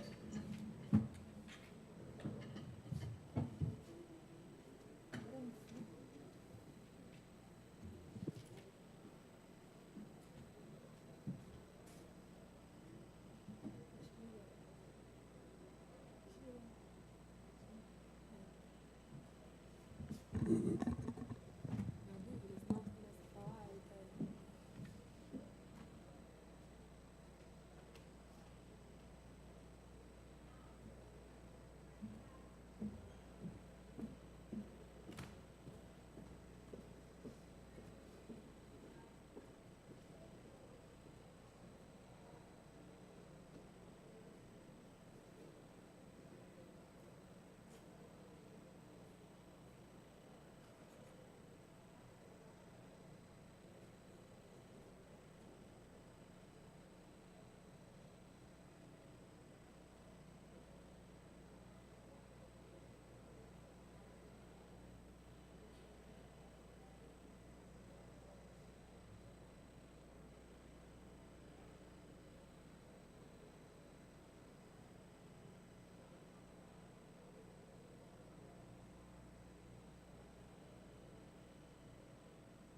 Alô, alô, alô, me ouve? Não, não tá me ouvindo? Não, não. Mas é só por conta da transmissão. Ah, tá.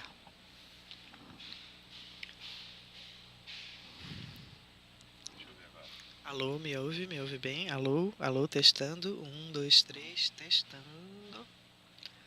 Hello. Alô, alô, alô. Vai deixar. Eu vou lá dentro só pra você não ficar falando. Eu tô aí derrubado aqui e Tá te bom, peço de tá novo. já.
Então vamos começar em 2 minutos, que aí é...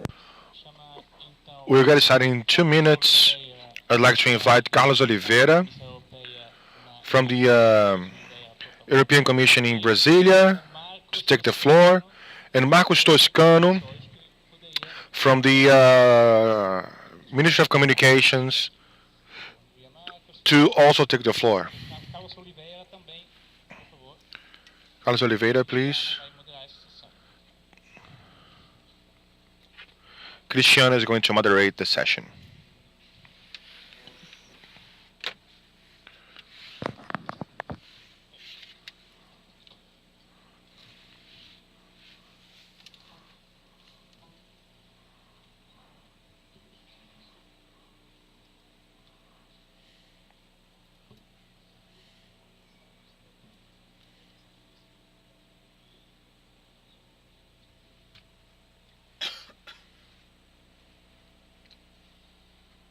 Bom, vamos retomar aqui as nossas atividades.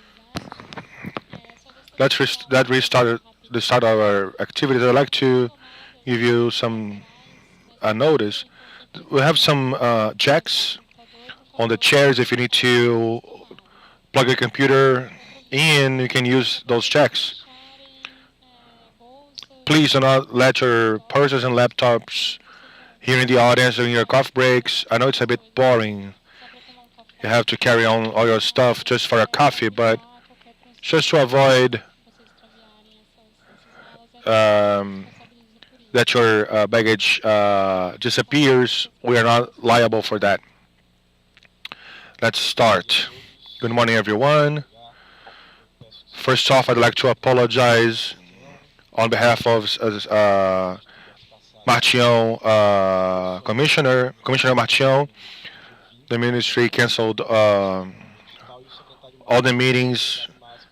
Had to cancel a meeting in Europe, and the commissioner had to represent Brazil abroad. But he made a written message, and I'm basically going to read his message out loud. And of course, I'm available for your Q&A. That is within my knowledge, or to forward messages to the commissioner later on. I'm going to start reading. Good morning, everyone.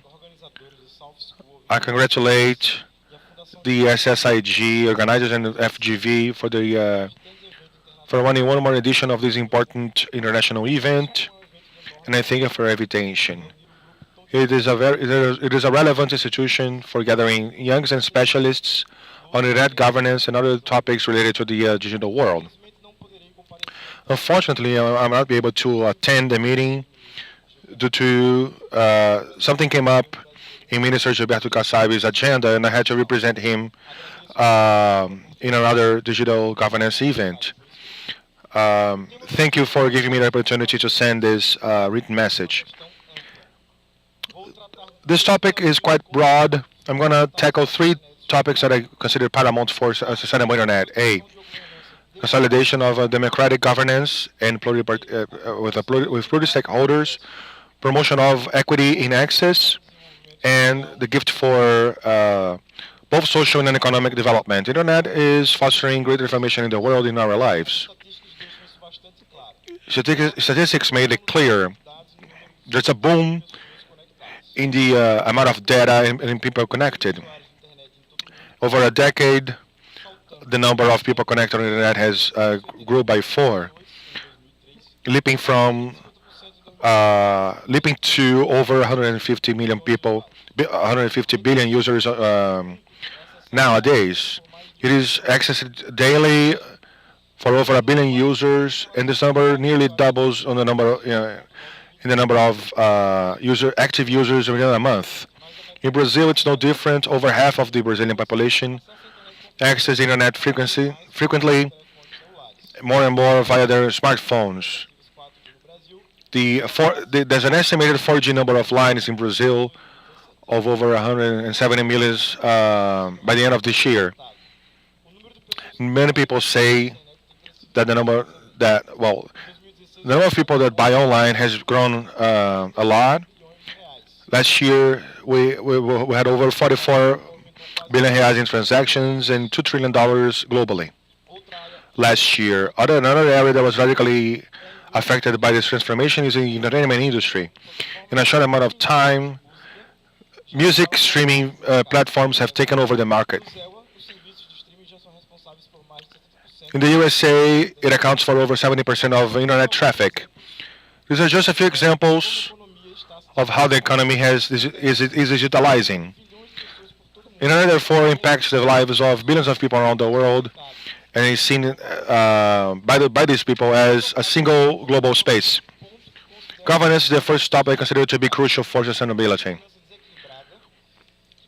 And an unbalanced, privileged governance model for any of the relevant actors is to be avoided. Brazil has defined a multi-sectorial and a multi-governance model that can be summed up in the World Summit Plus 10 text. It is made multilaterally. It's got to be transparent and involve multi-stakeholders, involving many parts of the private sector, in civil society and government, academic communities, and many other interested parties according to their roles and responsibilities. It's a very important role, and I highlight that all sectors should participate on the internet governance without disconsidering other parties involved. The Brazilian population is not only a speech that we use in international forums. It's a result of a successful experience in the country in this area. I'd like to provide a few examples. As you well know, and you'll be listening about them throughout the course, I'm going to mention them briefly. In the institutional field, the example acting of CGIBR has inspired many countries around the world. In the normative field, the Internet Bill of Rights has greatly impacted, not only due to its content, but also because of its open and democratic aspect of construction. Internationally, along with the mentioned forums, we've been trying to act as a leader in this debate. I'd like to mention Net Mundial and another event in João Pessoa. Globally, I believe we're giving a step towards the correct direction, but there's still to be done for the effective enforcement of ICANN globally. We need to deepen the mechanisms of accountability of the organization and tackling crucial organizations related to the role of the states in decision making and also jurisdiction. But a balanced democratic governance is useless if internet is a space of exclusion. We now know that half of the population accesses the internet, but this information is not complete. A recent survey published by IDU shows that 1 in every 2 people that use the internet in the world, but this proportion changes in developing countries where only 1 in every 7 people access the internet. The difference is even clearer when we compare continents. While in Africa, over 75% of the population does not use the internet. In Europe, only 20% does not use the internet. In America, 35% of the people do not use the internet. In Brazil, a recent survey of Sitio.br showed the national framework. 49% of Brazilians do not access internet at home. In northern Brazil, only 38% of the population has internet at home. And in southeastern Brazil, we have a 60% people using internet. In the lower classes, we have very few people accessing the internet, and in the upper classes, we have 5 to 18% of the people accessing the internet. In the rural areas, people are totally disconnected, and in big cities, we have 37% not connected to the internet. We have to universalize the telecommunication services to make internet access possible. But not only a legal commitment is required, we need to create access possibilities for people. I think Brazil has a great challenge while facing this challenge. I'd like to mention a few initiatives that are going to be tackled more deeply by other authorities throughout the event. We have this important history about boosting the broadband and access. The National Plan of Broadband had its first step in 2010. The broadband program in schools was had the participation of the operational companies, and we have expanded 4G internet, and it also enabled the explosion of connections using the mobile phones. And we have new uh, informations, but our peers of Anatel and MCT will explore this topic. We also remind you of the public points of access, like the cultural centers that have taken connections to faraway localities. And we also have the pioneer experience of GESAT and also the Amazonian experience of the satellite for defense and communication. These are all examples of our attempt to surpass this challenge of connectivity. But this is a global challenge, and we require a lot of reflection about connecting the next billion of inhabitants, and it was an initiative that was led by IGF, the Brazilian Internet Steering Committee. And I will talk about this last challenge, and I will have some figures about how internet is impacting life for millions of people across the world and affecting economy and life in society. But this means that people's life has enhanced.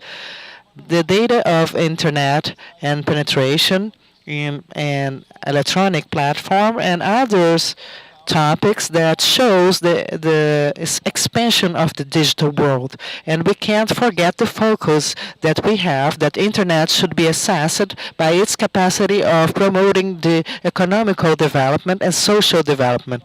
The 2030 agenda of UN states that the ITCs and the interconnections, globally speaking, has this great potential to accelerate the human progress and reduce digital abuse and develop knowledge of society of knowledge. So we are into this debate to develop the progress of Brazil, and we has discussed that in 2016 in Mexico as well. So I believe that Brazil is walking through the right path, and in this very stage we are very advanced with two public policies that are crucial for the benefits of internet and digital technology to reach everyone. And these are the digital strategy and the national plan for Internet of Things. We have faced this need of public policies for the digital world, and we try to work addressing the digitalization of economy, the government digitalization, the stimulus for in technology and investment, the enhancement of the access to the internet, and also internet security and a reliable environment of digital internet and improving the governance of the internet. So this definition of strategy will comprehend this global debate, and we are meeting sectorially, and we are also making consultations. Public consultations will also be made, then they will be open, and the strategy will be ready in the second term of this year and will be a very relevant policy for the country.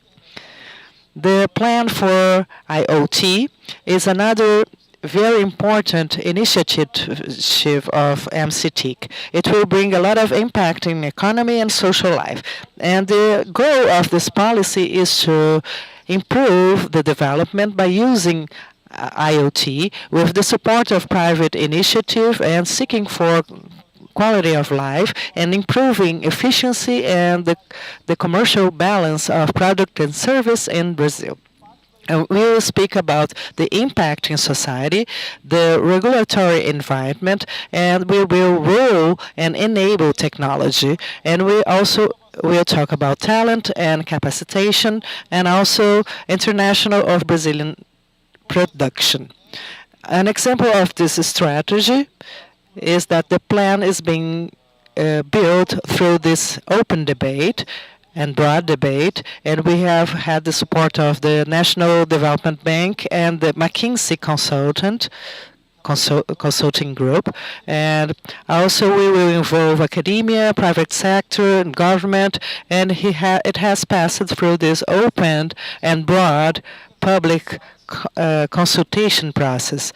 So these are examples as we are able to shape public policy to guarantee the digital improvement is translated into development. So we have to foster this kind of initiative to be boosted in countries like Brazil. Thank you very much. Thank you, Marcos Toscano, to bring the message from Maximiliano Maranhão from the Ministry of Science, Technology, Innovation, and Communications. And you have highlighted the role of multi-stakeholders and the challenges of Internet and Internet of Things. And I will give the floor to Carlos Oliveira, who is representing the delegation of the European Union to Brazil. Good morning. I had prepared my speech in English, but since we have so many Portuguese-speaking people in this audience, I think it was more productive to simply speak in Portuguese.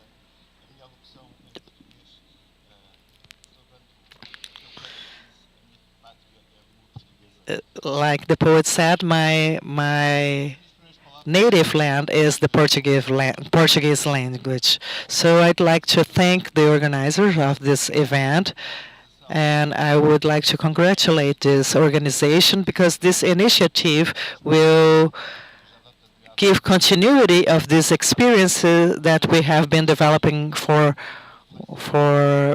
the world, and we have also improved globally the governance of internet, and we should improve it even more in a way that we can use it as a tool to foster the economical development and also citizenship. And at the same time, it's a privilege for me to somehow transmit my testimony to this generation that will have as a responsibility to translate these good intentions into something that is practical and tangible. So the core of my presentation and speech is to share ideas about how the European Union is facing the challenges on the internet, and this is very relevant for our collective future.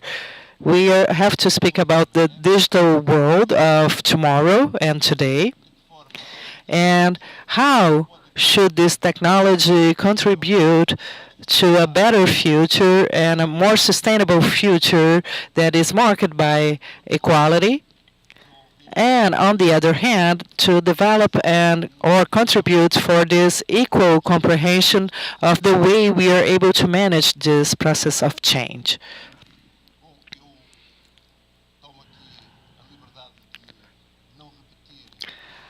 I won't repeat the design of the president has did about the great changes that we have been seeing lately about the mobile computation and the pervasive use of the cloud and Internet of Things. All this is a set of developments that has as a consequence to attenuate this difference between the physical and virtual world. These are two realities that are interchanging, and we now don't know when one starts and the other starts. So we have this very important role. For instance, the new trends in the artificial intelligence, and that will enable this interaction involving the human reasoning and also the intentions of humans connected to machines. And all this has created this scenario in which internet and the ITCs are not only mere tool to automatize the daily tasks, but also what is here to be debated is the invention and change of business models and ways of working that will surpass all dimensions of our daily lives. The way that as we entertain ourselves, the way we communicate with each other, the way we socialize with one another. So this is the fourth industrial revolution, and the the scope is so wide that it goes well beyond the industrial segment, in fact. One of the important things that comes with this change from the point of view of coordination, we shouldn't forget that internet, as any other technology, has to serve people, and it shouldn't limit the capacity of people to access citizenship and to affirm its collectiveness in this debate space.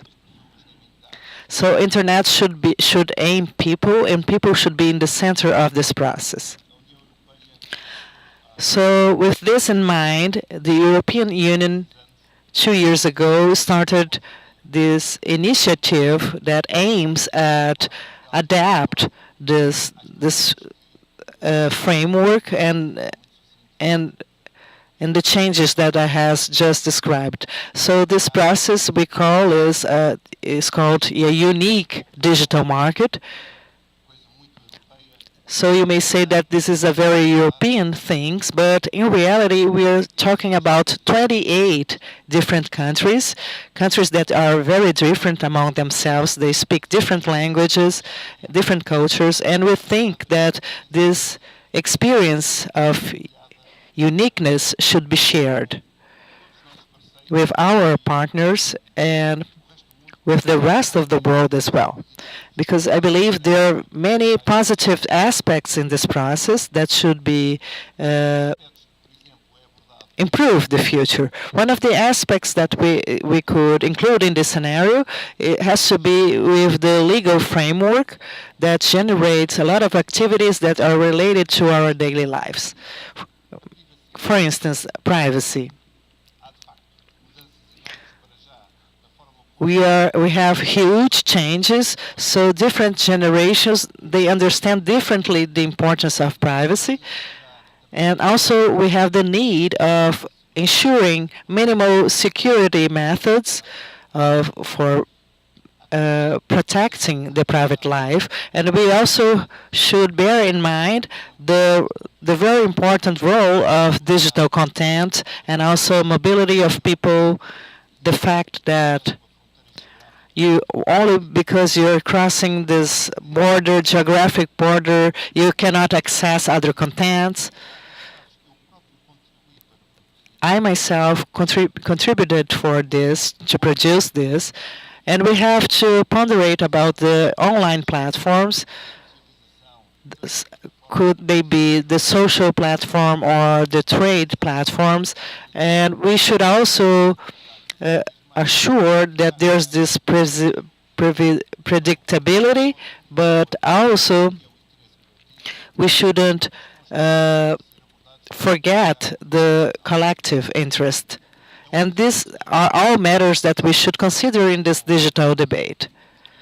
And we are discussing that with the countries which are part of the European Union, and we are very much interested in sharing experiences and ideas about the way we could address all these matters. The idea of this unique digital market is not to create this fortress in Europe, but we should try to think in a collective way of how we should address all these issues that I just mentioned, so that we are able to produce the collective interest. Of course, that we have different perspective about service providers. We have to offer a legal framework in which each sector can develop their activities with some predictability and legal security, but we should also protect the interest of consumers in this balanced environment that will improve the competitions among operators and to prevent these monopolies, for instance. Therefore, we have a number of wide questions to be discussed. We started disclosing this since May 2016. There's a number of public queries, especially in the European Parliament, where players from all over the world can take part. And the goal is to create a legal environment which is balanced and gives certain security to all interested parties. I'd like to talk about a new topic that was mentioned by Marcos. It has to do with the role of information technology while fostering an inclusive agenda and a sustainable development agenda.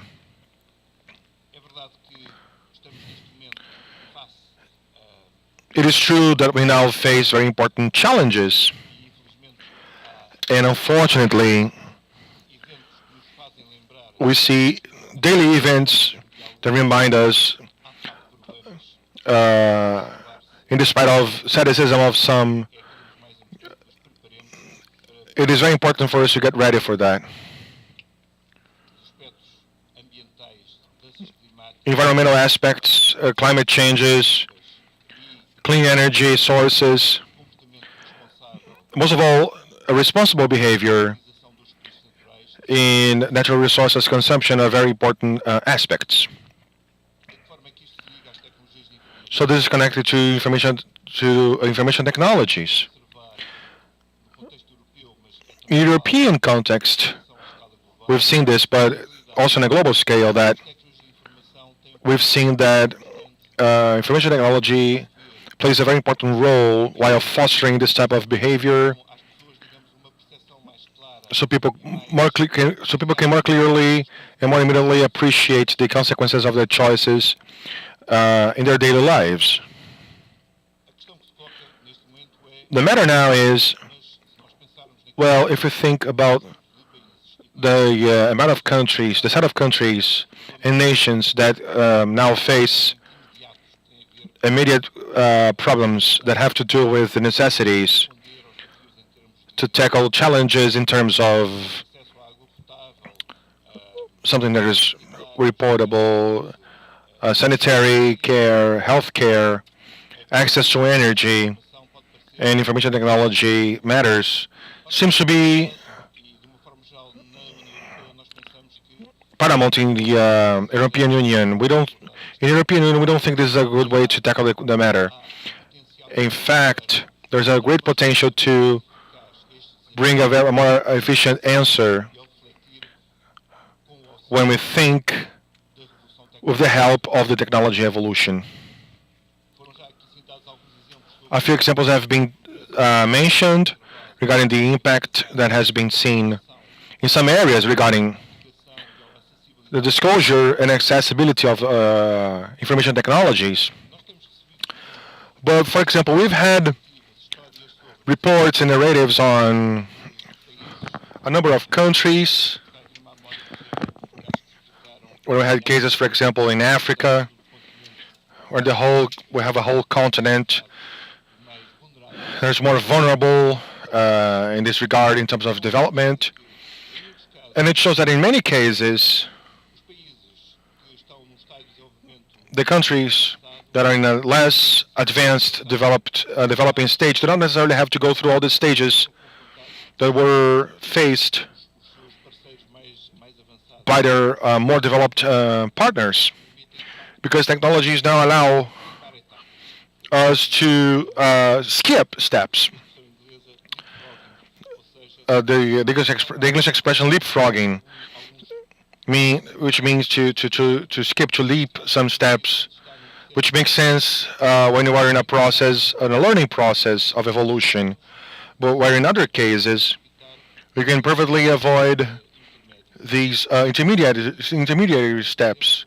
I now think about the fact that in a country like Kenya, there's a very important part of their GDP that is acquired not only through the traditional bank system, but through mobile banking. This greatly impacts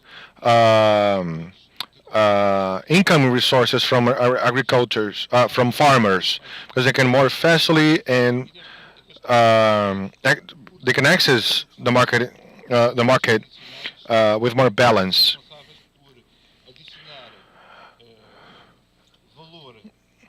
They're often responsible for adding value and price to the product, but this price wouldn't reflect in their income. Just an example. There are many other environments around the world. Now, what is paramount for this is raise awareness on that access should be more universal and should be easier to internet and global communication networks. Marcus mentioned that we have some interesting data. I should say that unlike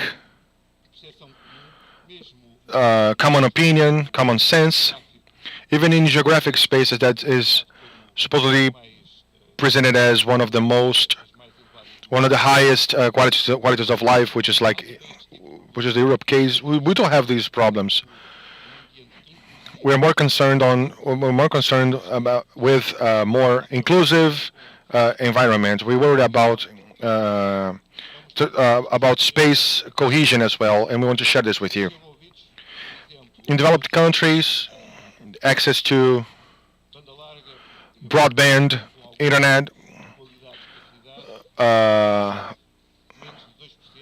is made by less than 10%, accounts for less than 10% of the average profitability. So in other countries, this can be over 30%, and in Africa, some figures show something about 64% of the average income. Of course, is a big obstacle in people's training while being able to explore this potential. So in our opinion, it's very important to support this type of initiatives. From the European Union standpoint, we have a special effort in this regard. So we have a political orientation that we're going to develop in the future in our cooperation activities to help development and make the digital aspect as a central element of our cooperation and development strategy. Digital is not luxury. It is something essential to train new generations on the potential that can be explored in this regard. It is critical. I'm not going to repeat myself, the old story of the fisherman and the sugarcane, but giving people access to internet means enabling them to build their future and to empower them, giving them the possibility to define their future.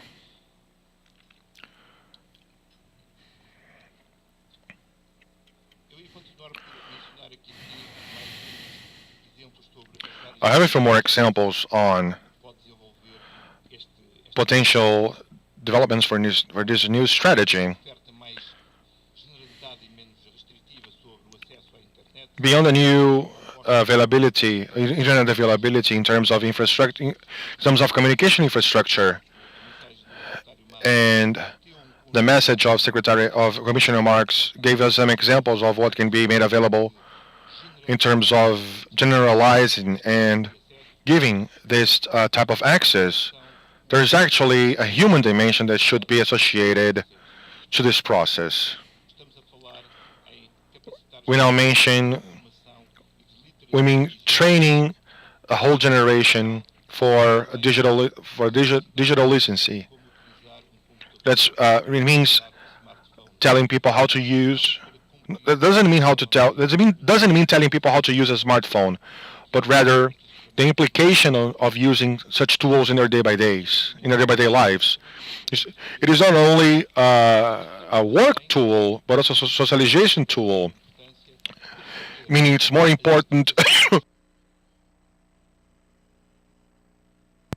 and considering the implications of information disclosure throughout the different publication instruments provided by the internet. So I think we do have a deficit that should be tackled, which is training people to understand the digital world and developing a certain critical spirit regarding what they have in their hands. Naturally, supporting entrepreneurs and digital innovation is paramount to help tackling community problems and cause an economy to happen, not only using computers for transactions that were traditionally made manually, but to reinvent business processes, several aspects of our day-by-day inspection, public administration, the way we generate companies, the way we can access markets, somehow challenging and having a breakage effect on the sector that we often had a limited impact in terms of added value, but we're responsible for aggregating an important part of income generated by many activities. The last point I'd like to address with you means internet governance. I'd like to confirm that on behalf of the European Commission, we're consistently and continuously making multi-stakeholder efforts towards internet governance. The idea is to fundamentally make efforts and get involved in this process, all the governments and a number of players, both public and private, from the civil society, in order to reinforce the connection between land players and other decision-making processes developed in this level. In this regard, we have cooperation we developed cooperation with Brazil. We would like to carry on. We have internet aspects on the Internet Bill of Rights regarding collective assets that we would like to highlight as an example of how a cooperation can be developed. A cooperation that is a win-win relationship where parties look for mutual benefits and not a victory of one over another. That's a good example of the type of partnership that we've developed with other nations and other countries. We're for new development of these platforms, not only in geographic terms, but also with participants. If we see what happens in many different sectors, we see there's actually a crucial um, point of view in terms of these sectors. In the area of bank and financial services, we have seen that in developed countries, there's a dramatic decrease of job positions in these places of 30 to 40%. We need to make sure that these people that lose their jobs in this area will be able to find a way to provide for their lives in the future and contribute to society. Another reference to the originally European project of the Global Internet Policy Observatory, which is actually a tool to monitor internet policies, technology developments around the world. This tool helps us in our collective relationship in this regard, because we can only make rational decisions if we have if you are informed in order to make decisions on the future.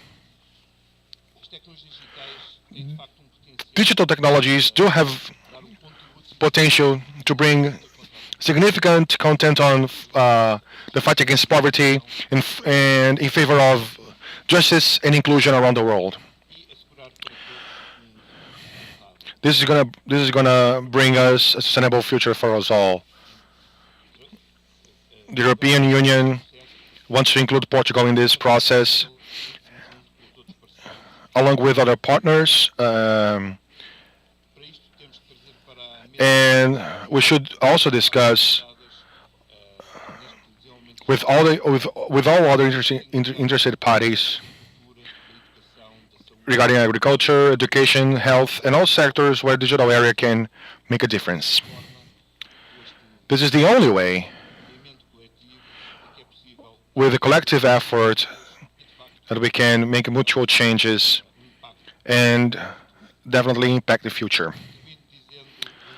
I'd like to finish off by challenging all the participants to help us prepare this future, which is greatly going to be the future we are all going to build.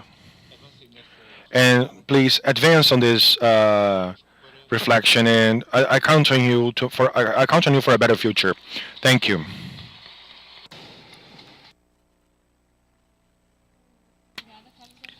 Thank you, Carlos Oliveira, for sharing your concerns and challenges, and also the concerns and challenges of European Union with us. And let's start our Q&A. We have from 15 to 20 minutes to debate. Please don't be shy. We are here for this purpose, to debate together and ask questions and talk.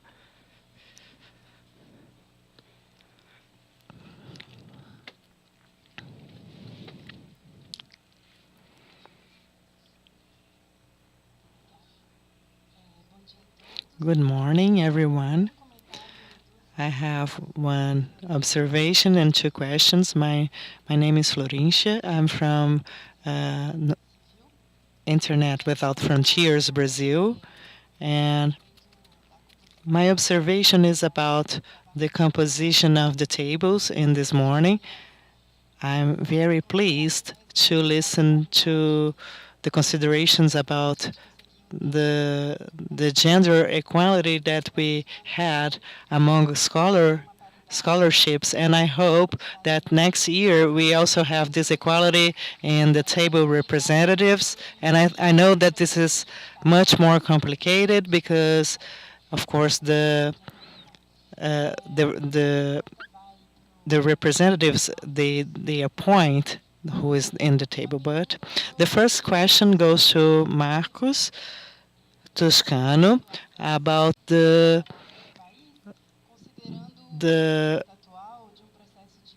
widening of the access to broadband, considering that we have 100 million in infrastructure of telecommunication, and it implies in deregulation of the public policies and how this could contribute for the access to broadband in the country. And the second question is for the representative of European Union, Carlos Oliveira. We would like you to tell us about Ela Link project. That is this project that involves this submarine cable that is connecting Brazil and Europe with this point in Africa. So this is a very large project and aims at bringing more connectivities because up until now the communications between Latin America and Europe would pass through the United States. And it also values the relationships among universities. And my question is related to this new project that has this plan to happen in the next years. What is the governance involved, and how the social society could participate, and also how could we improve our access and democracy by the arrival of this cable?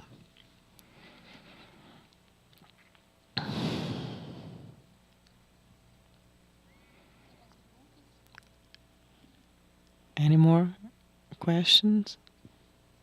Two more questions. You could answer this first. What's your name again? Florencia. I'd like to first of all give this disclaimer.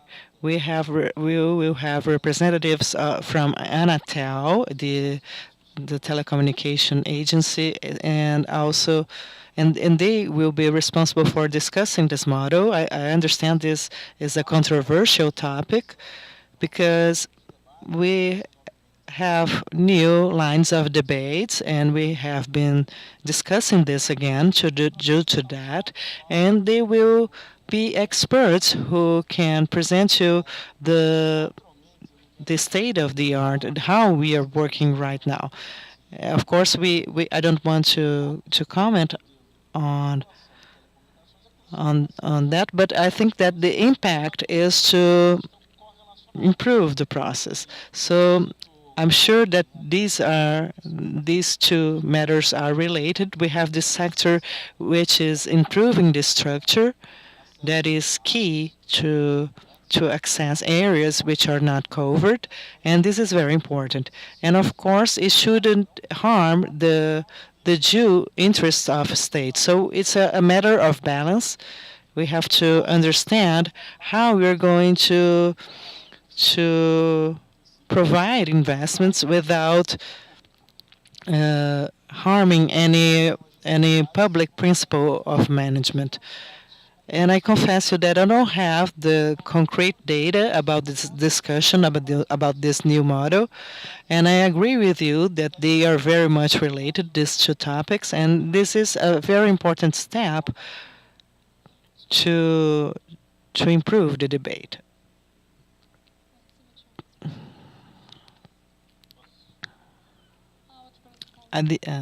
Now Carlos is going to answer the other question.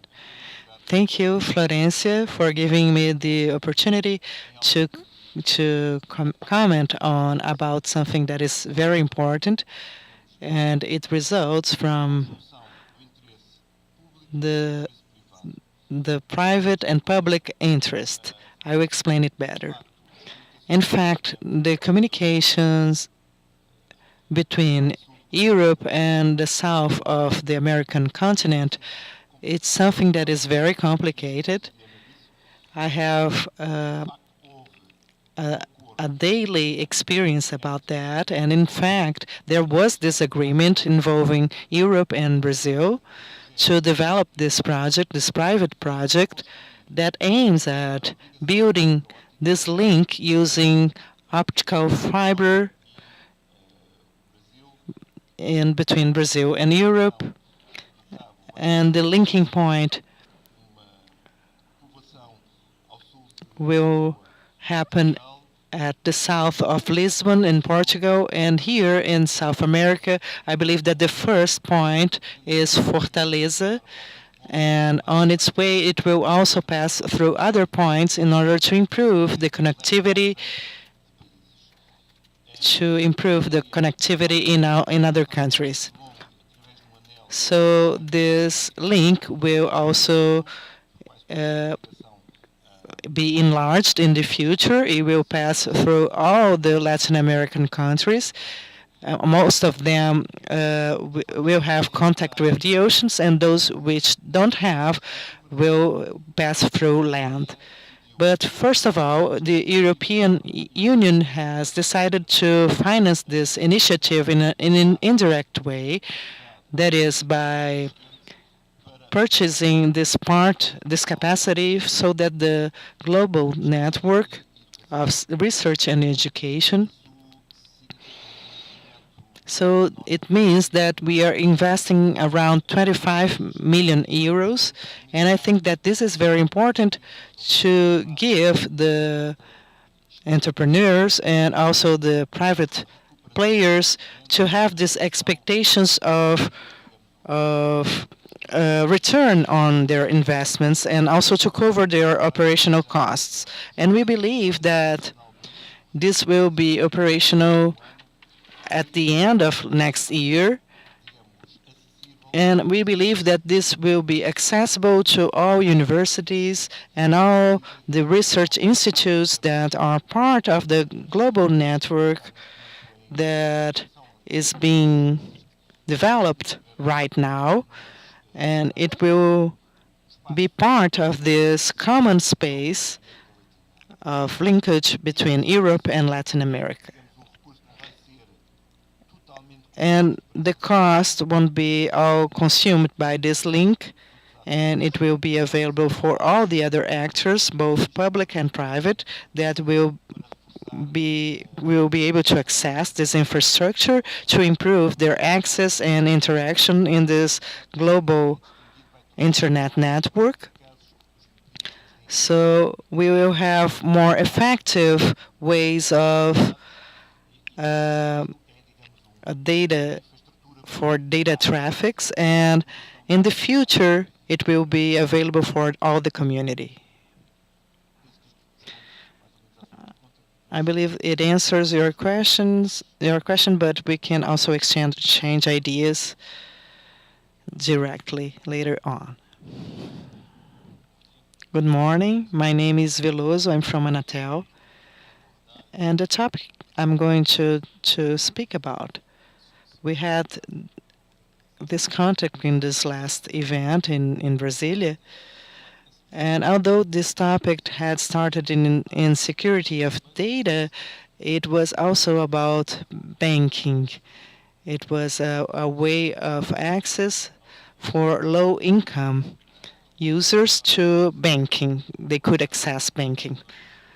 Dr. Carlos, when you said about the banking access in Africa countries, I think this is a very interesting topic, and I would like to understand what are the initiatives of the Europe when you're speaking about smartphones and mobile devices.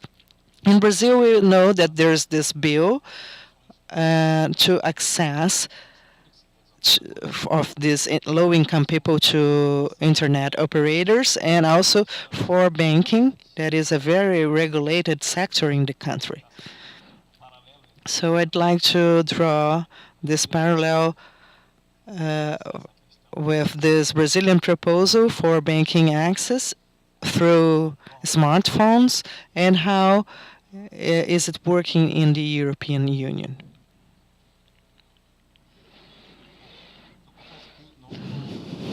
I confess that I'm not aware. I have been to Brasilia 2 months back, and I'm not aware of the legal framework that is regulating the daily life of citizens in Brazil. So my knowledge is not rich enough to talk about this subject here in Brazil. But I think there's a key difference I believe that there's this banking network in Europe with this very dense uh, tissue. Although we have had some reductions in the last 3 years due to automation and also due to the design of the banking system.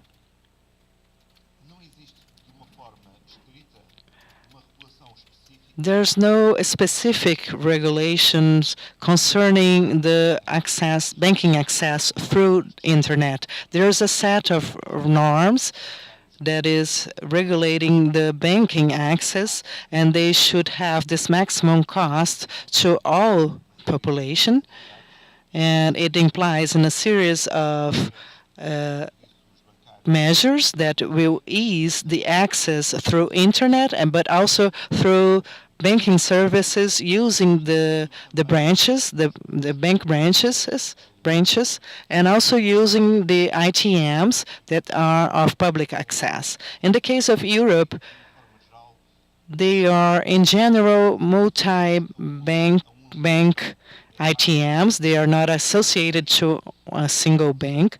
And this is one of the requirements. They should be banking ATMs. And all of this results that in the European context that we are improving the access to the physical branches more than to the internet, because we have this population in which we have older ages, and it's very important that these people that are the elderly people, they would have to be literally digitalized to access this content through mobile devices. But we had the opportunity to share with our peers in Brazil our experience. And what I understand is that Brazil has different aspects in their initiatives. So I don't know if it answers your question, but we can talk later on. Good morning. My name is Ivana Serra from Mexico. I will ask to Carlos a question, and I will speak slowly. You have spoken about digital literacy and capacity and training, but besides teaching people on how to use the devices, you also talked about how to socialize and also how to use the internet as a working tool. And with that, you also mentioned that we had to support entrepreneurs. And I would like to know what kind of support there is in European Europe, and were you able to have this specific support to entrepreneurs? And also, do you have this internet providers, operators improvement as well to help them make people access the internet? I'm gonna talk about this in Portuguese. I'm gonna reply this in Portuguese, other than mixing Portuguese and Spanish. There are three aspects that in European context are very important. One is precisely, as I said before, we are a typically European country, which is different from South American countries, Latin America in general, which is actually the average age of people is higher.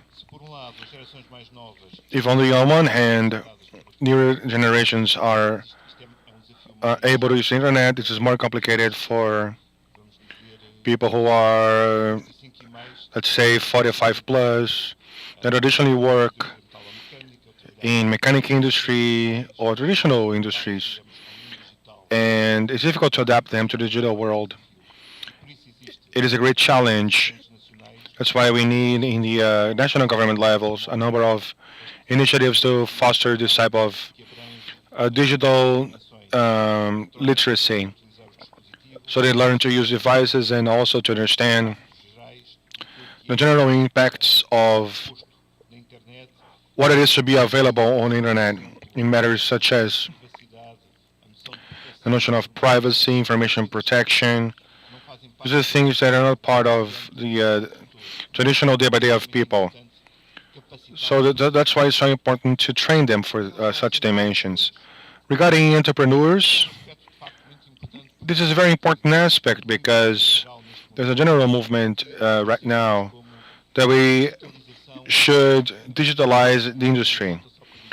So just a quick note, by industry I mean economy in a general sense. And one of the challenges posed is to train traditional economy sectors, considering that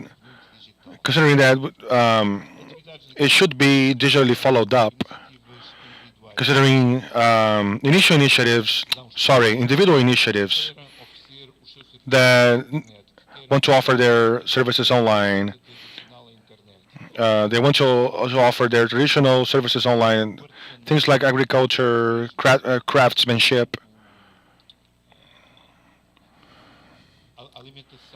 Food. There are areas that play a very important role that has been played by national governments and regional administrations for this type of in this regard. The 2020 Horizon research line aims especially at small and medium enterprises that want to foster their digital business. It means to totally rethink sometimes the way they sell their products traditionally. I'm going to give an example. Uber is a form of rethinking human transportation from one place to another. It impacts what the traditional taxi driver and traditional tourists, but we don't have to think about the direct impact. We have to think about the potential it offers. Okay. Good afternoon. My name is Marcelo. I'm from Bolivia. I'm going to speak in Portuguese. It's going to be easier for you guys. First off, thank you for your talk. The topic is really relevant. I'm one of the academic stakeholders. I develop security researches at Unicamp Brazil, and this is my question. Given that we're talking about future impacts, one of the impacts we've been analyzing a lot, especially in the European Union, is the automation, especially considering big data and IA. Within 10 to 15 years, industries are going to be highly automated and jobs will be lost. What kind of policies is the UE having for such problems? And also, if you can talk about Latin America in general. I find it hard to predict the future. However, there used to be a Portuguese soccer player. I cannot talk about the result before the game ends. We've had contact with a lot of entrepreneurs and trade unions. In some countries, have a very traditional industry, just like Germany. And what we've seen is this: generalized automation is seen as a threat and an opportunity at the same time. There are many opportunities where Europe had to face an absolutely terrible competition compared to low salary countries. I mean, very low salary countries. I mean, one tenth of the salary. And through training, intensive training of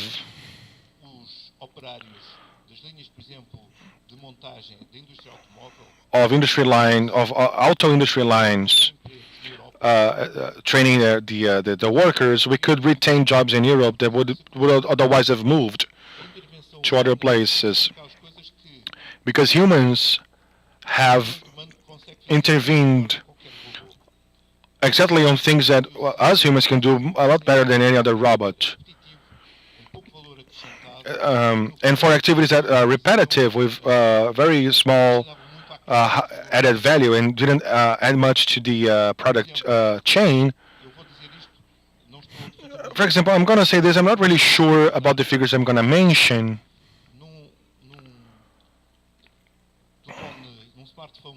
In a typical smartphone, for example, that is produced in China, every 100 euro of the sale product, maybe 15% is value arising from China, which means that there's 85% that comes from other elements in the value chain. And something that's very important in the digital economy context is understanding more deeply the value supply control.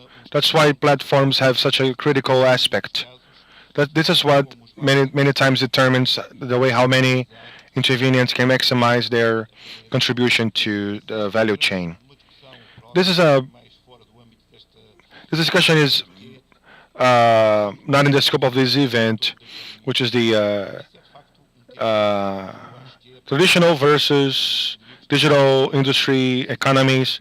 I love to talk about this, but here's a challenge for this course to occasionally reflect on this matter. I'd like to complement by reminding you guys that this challenge is going to be even bigger for Latin American countries.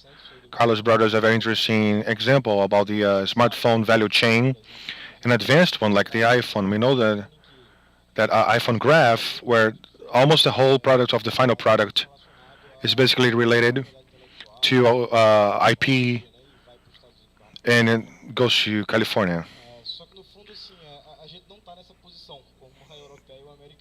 But we're not in the same position as Americans and Europeans. We're still trying to compete for the 15% from China. I mean, it's very difficult for us because there's a number of elements, many of them are justifiable, that make the productivity and the average work value be higher than China. Then we have the first evaluation of how we can work on a problem such as this one, which is to invest in digital economy. The fact is that Brazil and many other countries in South Cone and Latin America as a whole are now awakening for more ambitious policies and foster their industries not only to adopt more developed technologies used in richer areas, but also to start innovating and using their own technologies and take part in this chain with some capacity to be a leader. There are some estimates on the impact of digital industry on jobs varies from publication to publication. I read a paper. I'm not sure if it was from McKinsey. I'm not really sure. And they said that half the jobs would end in the world by 2020. It was like a catastrophe. And there was another one. So figures in the size of catastrophe change according to the paper. Given that it is a giant global problem, we're going to have a radical change in the workforce in a short term base. We're going to have to think about a global mechanism to understand how this post-work world is going to work. In terms of public policies, the government is not really able in terms of uh, prac- in practical terms for an apocalypse scenario. We work with more predictable scenarios. Not really trying to predict the future, but something practical.